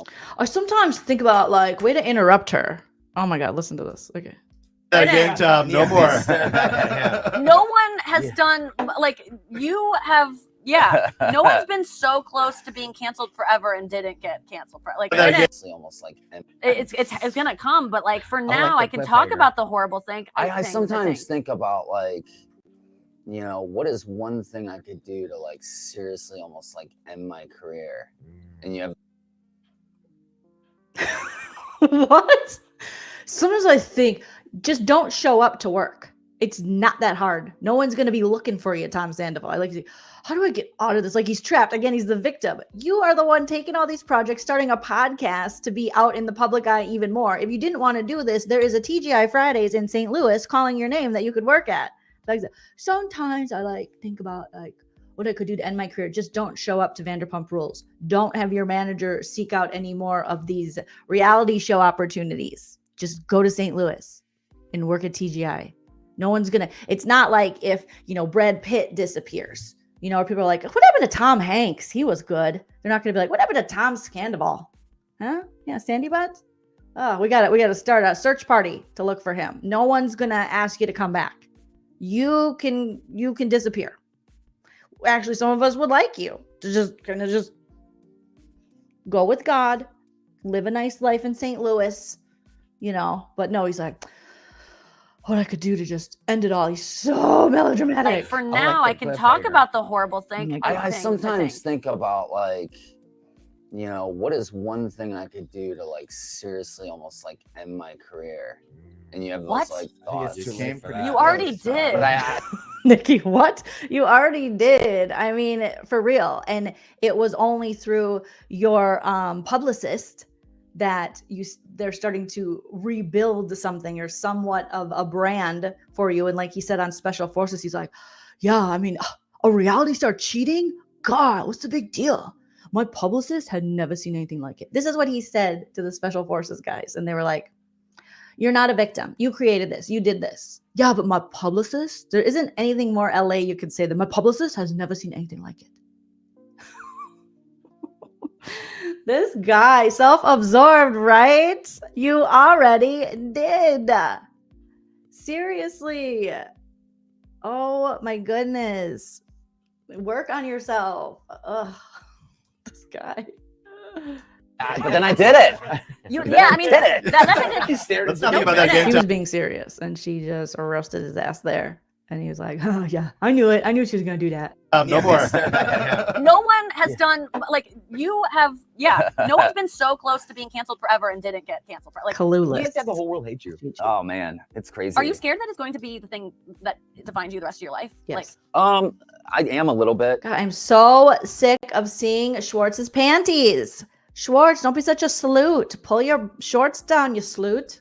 Earlier today on the Nick's podcast, I wasn't defending you, but I was kind of talking about things that I could tell no one in the room was agreeing with me. And I could tell none of his fan base is going to like what I said. Oh, yeah. Because it was just about how I don't know that he said that he had a conversation with you about stuff and that you had said something of I don't know that I can, I forget what you can listen to it. He's not going to cut it out, but it was something to the effect of, I can't say I'll never do this again. Who can ever say that? That's probably because he doesn't maybe have the best publicist, like what Kimberly's saying. How could the publicist not know anything at this level? Everyone remember how Brad and Jolie got together that was huge news, huge news. But I mean, I don't know who his publicist is, but I doubt it's, I don't know. I don't want to put down the publicist because they got to get their work and I don't know anything about them, but. That they'll never, and absolutes. I think you said something about I can't say absolutely. Yeah, one way or the other about anything. And I think I agree that I don't like dealing. I don't absolutes. want to hurt anyone in my That's the way life, to but the I dark can't side. say.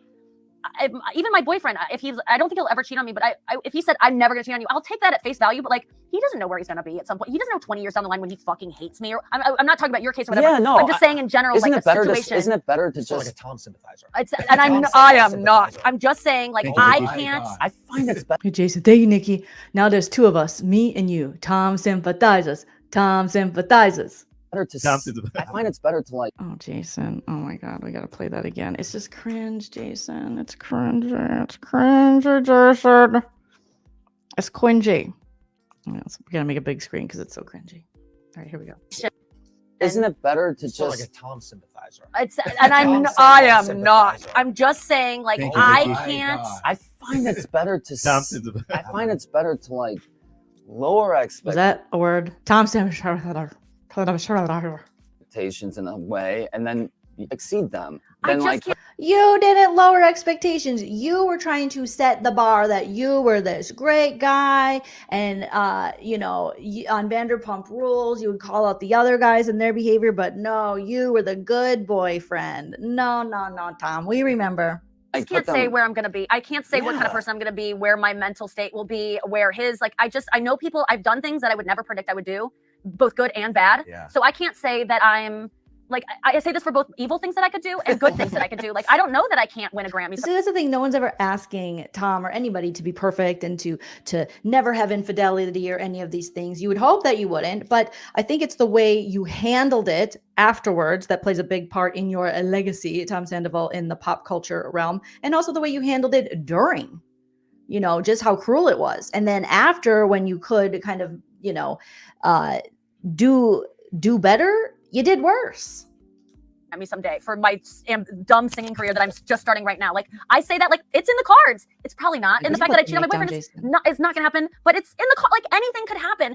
I don't rule it out. What am I capable of? I'm going to cheat on the Grammys.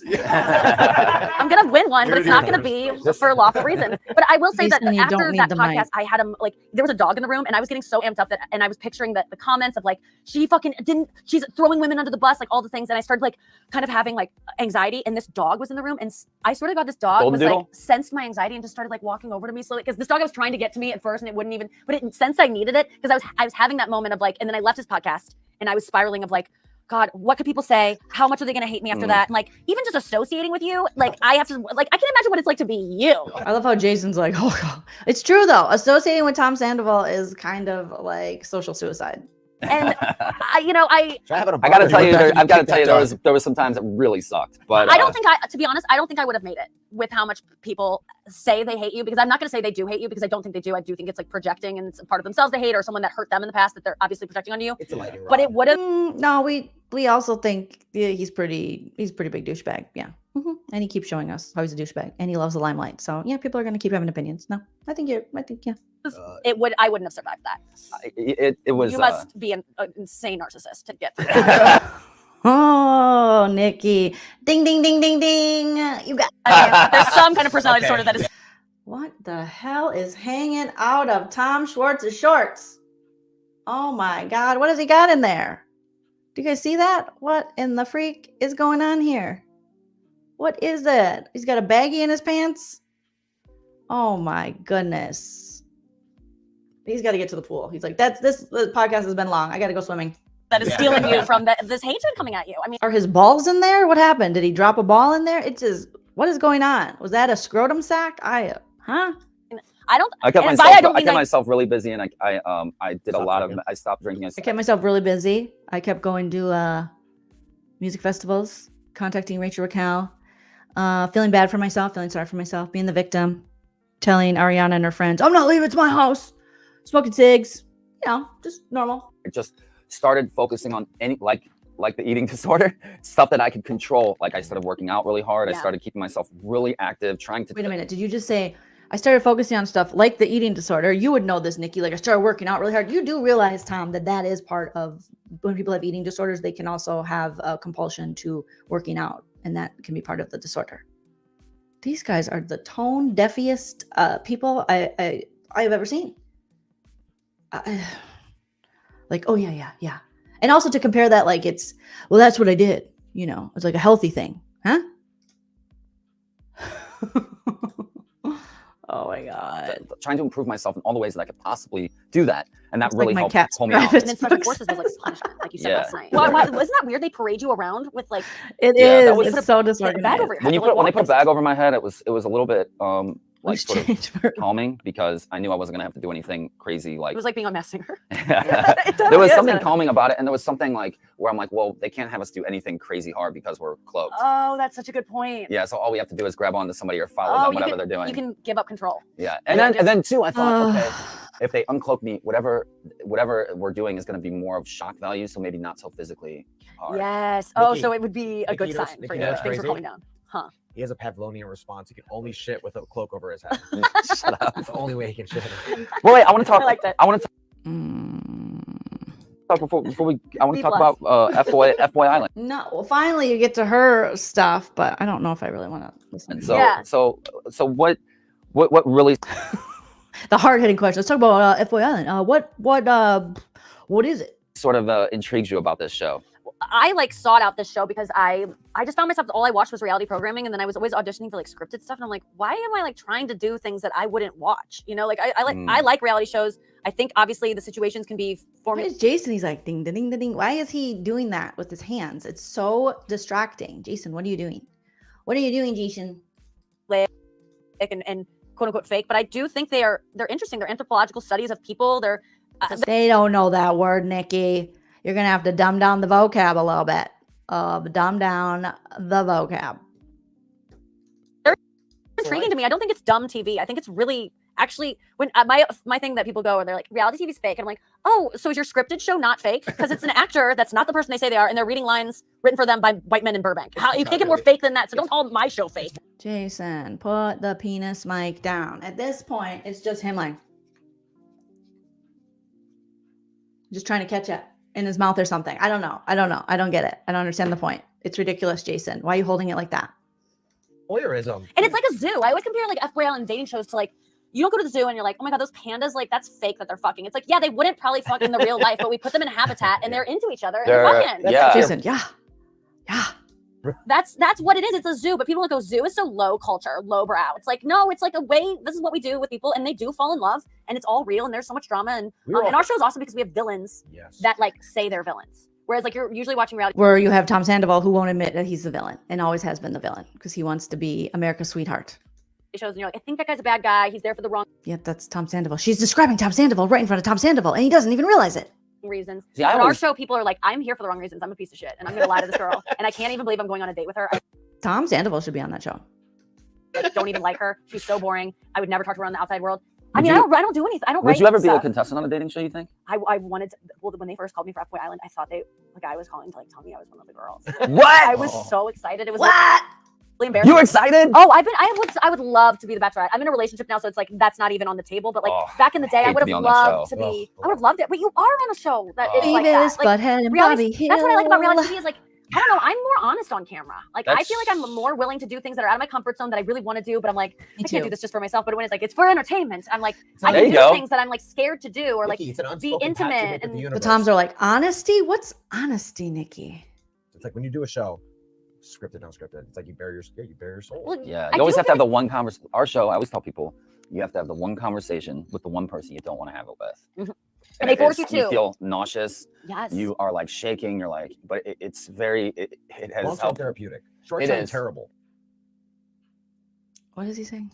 It's terrifying. Yeah. It's awful. Yeah. I think I might have like passed out for a minute there. No, you're just like, oh God. Okay, let's just do it. Just do it. On my reality show, my boyfriend and I, like, we needed like a storyline of us like dealing with something and doing something new. And so they started having us go to therapy. And my boyfriend was even reluctant to be on the show. But I pitched it as a dating show before we got back together. We've been off and on. And when I pitched the show, I was dating. Is it that boyfriend that she had in St. Louis on a reality show, I wonder? And I was like, I want this to be a show where I date. Like I was kind of pitching it as like a Bachelorette in St. Louis. And so when the show got picked up, I was like starting to hook up with my ex-boyfriend again. And it was becoming like, oh, this is kind of So he lived in St. Louis? Mm-hmm. He was from St. Louis and moved back during COVID too. And we were just like, we should hang out. Oh, so it is the guy from her show. You know, and then it turned into us dating. And then when the show was ready to shoot, I was like, this is a show about me like going on dates and like being romantic with someone. Like I want to be smooching on cam. Like that's part of the thing I sold, and I got to do that. So can you be on the show? Like, because this is what and if you're not, I have to date people and I'm not going to fake it. Like I kind of want a boyfriend who will be on camera with me because I feel like reality TV is going to be a part of my life. It's a big ass. Not because I just like reality TV. And this is the start of something I want to do. And he was like, he's a behind the camera guy. And he was like, I get like it meant a lot to me that he took. That'd be like me asking Chell. He would never, when we were early starting our stand-up career in Arizona, they were kind of loosely talking about pitching a reality show based on like comedy there or something. I don't know, around this like workshop that we all took, the stand-up workshop. And I was like, I'm in. And Chell was like, no. And I'm like, what do you mean no? And he's like, no, I wouldn't want that. And I see what he's saying now that I'm out of my 20s and stuff.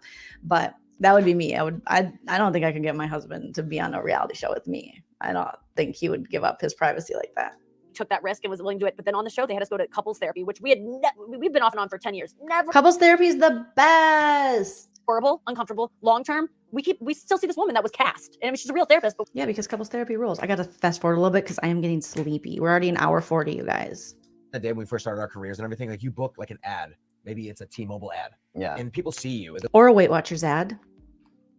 like, dude, you're rich. You Yeah. made it. Oh. Meanwhile, you made $500. I was in 2 Bon Jovi videos. I did stunts. They were massive. They were on TRL. Not Bon Jovi. Like they closed down Bleecker Street. I landed in the middle on a parachute harness. I mean, it was nuts. And everybody's like, I can't believe Sandoval made He's it. a millionaire. They see me in a magazine, like, you know. He's got $640 in his account. No, not Well, because he's not very good with finances, as we've learned. Pay your mom back, Tom. even. Not No, even, I mean, that's being generous. Yeah. I think the strike really exposed how much people get made or how much people make in Yeah, it's not great. entertainment and like how much my friend like is still under the illusion like if I'm an actress I'm gonna be like rich and I'm like you don't get it girl. No. Like actors No. aren't Yeah. rich. No, content is king. You got to create content. You have to have your own shit, whether you write scripts, whether you're online with stuff, you have to create content. Nobody gives a shit anymore unfortunately, about paying the actors fairly or writers, things like that. You got to have your own shit. You got to sell it. Like, content is king. That's why they do commercials. That's why they do Yes. brand deals. Like Yeah, brand deals, all that. Brand yourself. There's ways to make money in it, but it's not the way people used to or think. thank God I have touring. Thank God you have touring. Tom don't make no money on Nikki. You're making bank on your tours. Tom don't make no money on his tours. He's got to pay Jason and everybody else to be there. And Tom is basically paying the audience to be there. Allegedly. Thank God for it because if I was just relying on a TV show or being on TV, like thankfully I book stuff, but like I can always go on tour and make money, and that's where all the money is. Yeah. Like Taylor Swift, look, like she can Yeah. sell all the albums in the world. The tours where she's making her money. Yeah. What if I got to go back on tour. This time. would you ever? Yeah. I got to record an album. Now I'm thinking of all these things as Nikki Glazer. I'm like, I got to do that. I know I was going to do it. I was going to record my album in 2020 and then I didn't. And now I got to do it. I got to do it, guys. The last season. The bathroom pass is over there. You can take it. This is the last season of Vanderpump Rules. Does he have to go potty? Can I be your assistant? Yes, I would love No, Tom cannot be anyone's assistant. He can't keep anything straight. Schwartzy? it. Just live in my abandoned apartment in New York. Yes, Nikki is saying diversify, dude. You got to diversify your portfolio. You got to have lots of things out there. You got to have lots of things. 40 an hour? Yeah. With touring, and I know you were Tom, you don't know about touring. talking about singing, and Oh no, he's going to find a way to talk about his own singing. having that passion for singing. Yeah. Is that something you're like wanting to pursue? Yeah, I like love it more than stand up sometimes. I mean, I love She loves singing. Nikki Glazer can sing? stand up because it's just so you can just say anything. But I mean, I sing in my stand-up. I have a couple of little bits where I sing. So I think all of us, it's funny because every rock star secretly wants to be a stand-up and every stand-up secretly wants to be a rock star. And I will never stop doing it, but I love singing so fucking much. And I'm really bad at singing. I'm not as bad as Tom Sandoval. But it's embarrassing to like write music. Jokes are great because they're for someone who like I'm scared of feelings. Like I'm a very emotional person, but I'm very uncomfortable with them. And jokes I can like say something serious, but I just go, I'm just kidding. Like I can say some real shit, but it's always under the guise of she could be kidding. Yes. But lyrics when you're writing poetry, That's very your soul, vulnerable. Nikki. I used to write poetry and I read it to Joe when we started dating. Cringe. So scary you're- too. and you're- Your soul. I mean, I wrote some songs for FBoy Island. Like we did this bit where, on all dating shows, like they go on a date and then they walk into like a beautifully lit like atrium and there's like some musician you've never heard of and they're like Josh Radin and they're like who is Josh? Like they act like they told him like just be excited about Josh Radin. Yeah. And Josh Radin is a real a singer. He's the one that sings the he's got lots of hits. He's like I can't remember his songs, but something about a starry or something. Josh Radin is a real person. Pretty sure. And so we did that we spoofed it on the show, but it was me. And Jason, put the microphone down. Put the microphone down.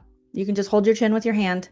Put it down. Put it down. No one's letting you talk. And I like was like, I'll write a song for it. And I'm like, and it was it was like hours before we shoot. And I was like, I don't have a song yet. And I'm like, I have to. And it was obviously a comedy song, but I had to be under the gun. And I wrote, so I have two songs, one in FBoy Island, one in F Girl Island that's coming up that I wrote. And I'm like, okay, I like wrote the melody, I wrote the lyrics. I'm like, I'm baby stepping into it, but I have to do comedy first. Like it has to be like, I'm not serious. So that if anyone goes, this sucks, I'm like, but I was joking. Yeah. You're never putting yourself out on the line. It's very vulnerable. When Bob Saget died, I wrote a song. I collaborated on writing a song about him. It was like the one thing that I was like, you know what? I'm really sad. And I'm like, And interesting that Bob Saget's ex-wife, his widow, his wife, is on Special Forces with Tom. This is overwhelming me so much how sad I am about my friend dying that I'm going to write this song. I was already in the studio with my friends just recording some songs that they wrote, and it was just for me. I was never going to release them because I was like, I just want to see what this feels like. Right, I'll Nikki, just they do don't it. care. And then Bob died while we were in the studio, and I was like, this song kind of Look at Jason. He's so bored. He's like, so bored. reminds me of Bob. Let me just toy with the lyrics, and I released it. And I got torn to shreds for like how cringe it is, because as a comedian, you can't do something like sincere. It's just too cringy. If you Howard Stern show made fun of me. Everyone still makes fun of me about if it. you keep doing it, I didn't even hear it. oh, I mean, And then people get used to it. They'll get used to They it. will. They'll get used to it. I mean, look, I don't think we're ever gonna get used to your karaoke singing, screaming into a microphone, Sandy Butt. like as a reality star, you know, Star is a stretch. performing, like we're in a cover band, which is the best thing Yeah, but you're not really covering it very well. ever. Yeah. Because it's other people's music. Because you don't have to really work. You can just steal other people's stuff and sing it.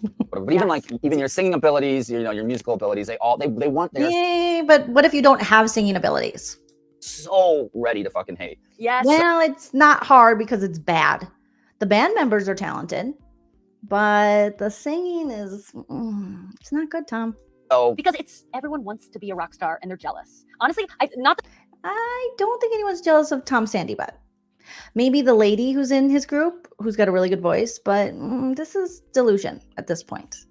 That's quite a privilege that you can tour as a serious singer, cover band singer, without the singing ability. If you were doing it as a joke, it'd be one thing, but he's serious. not that they're, I just want to say, when I was getting made fun of by comedians, the comedians that went the hardest on me and made the most fun of me are guys that I know love to sing, and they want to sing. They have a song in their heart so badly. And I know that when I get I start hating on something, it's usually because it might suck, right? The thing I'm hating on. Jason, can you at least act like why even have him on the show? It's so rude. Look at his eyes are diverted. He's just not interested. He's like, Tom, making eye contact, stop her. The lady talking too much. The vagina speak too much. And they're jealous. Honestly, I just want to say, when I was getting made fun of by comedians, the comedians that went the hardest on me and made the most fun of me are guys that I know love to sing, and they want to sing. They have a song in their heart. Jason goes, so why do you don't have to raise the microphone to nod? That's a non-verbal thing. Jason, he's like,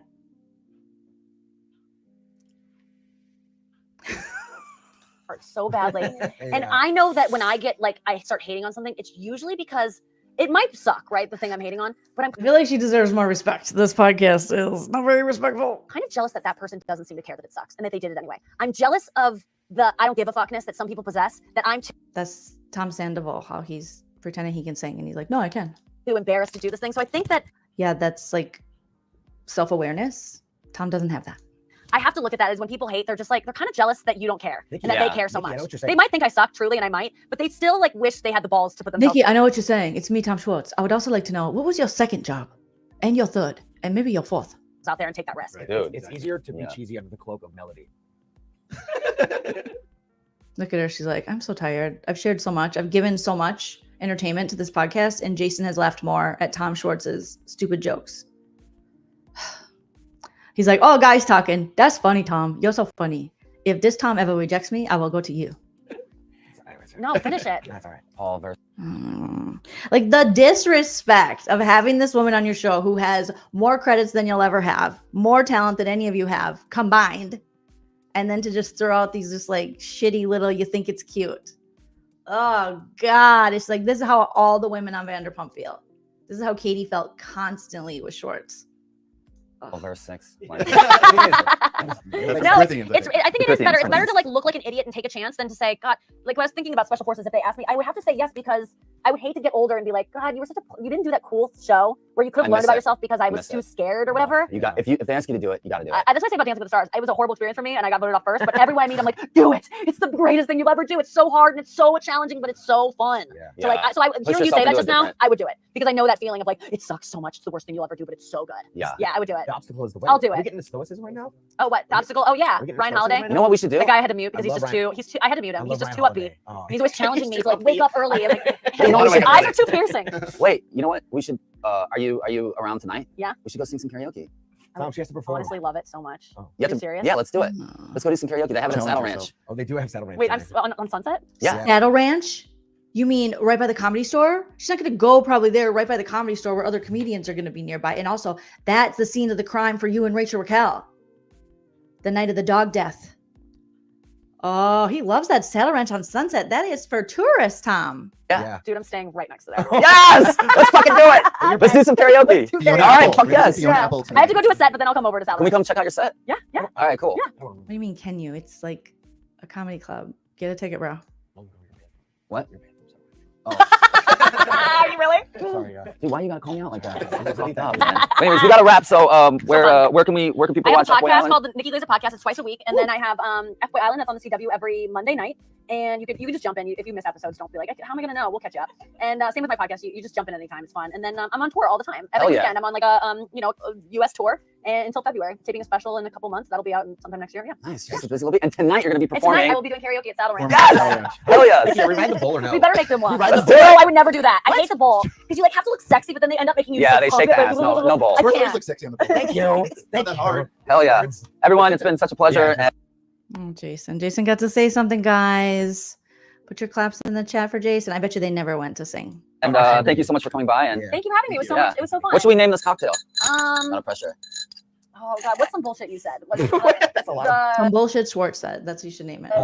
Vanity is embarrassment or something? Yeah. The Cloak of Melody? The Cloak of Melody. I like it. The Cloak of Melody. Cheers. Cheers. There was something to that, by the way. I liked it. I saw where you were going. Okay. Jaws. When you're performing. Oh my God. Poor Nikki. Kimberly says, is it just me, but it feels like Nikki's filling dead space. There's no real questions or direction. She's just rambling. Yeah. And as a comedian, she'll do that. She knows how to fill dead air, but they didn't give her anything to work with. She had to do all the work. They should pay her. Do we think Tom has a crush on her? No, she's too old. She's too old. No way. Too old. Tom trying to score. Too old. He will try to clout chase, but no. Did Shorts just say Sandy Bud's been 86 from the karaoke bar? Probably. Sound pollution, ear pollution. Not really. I'll be honest. Not really, you guys. All right. That took way too long. Let me see how long. We're going to not do the Dr. Drew one right now just because I need a break. Like this killed brain cells. Thankfully, Nikki had good stories, but I just Googled Dr. Drew. Everybody loves Tom. Hopefully this is I like when he keeps it to 30 minutes because they're just, how long is this one? This is, oh my God, it's an hour and 20 minutes. I'll make a live for tomorrow for this one. No, I can't. Too soon, guys. Too soon. Nikki held up the whole podcast. She really did. Jason is so relieved it's over. His job is done. Oh my goodness. All right. You guys are fantastic and awesome. Thank you so much for sounding off in the chat and being your hilarious selves. And we got through another roast and recap of Everybody Loves Tom. Tomorrow we'll be talking about Everybody Loves Tom. Tom took Dr. Drew's narcissism test, episode 5. And then he has a new one, I think, already coming out tomorrow or Friday. Oh my gosh. Shout out to all my super chatters. Alex Lee, thank you so much for gifting 5 memberships. Congrats to those who received memberships. That is amazing and generous. Thank you. Ava M-Tronics, thank you so much. Ava, thank you so much. Gigi, thank you so much. You guys are amazing. Don't forget to hit that like and subscribe. If you're not already subscribed, leave a comment after the video posts. And I'll see you guys very, very soon for another roast and recap. And I'm going to be doing a Beverly Hills. We got the newest episode of Beverly Hills that I have to give a roast and recap on. So that will be very, very fun. All right, you guys, take care of yourselves and always remember to enjoy yourself. It's later than you think. Bye.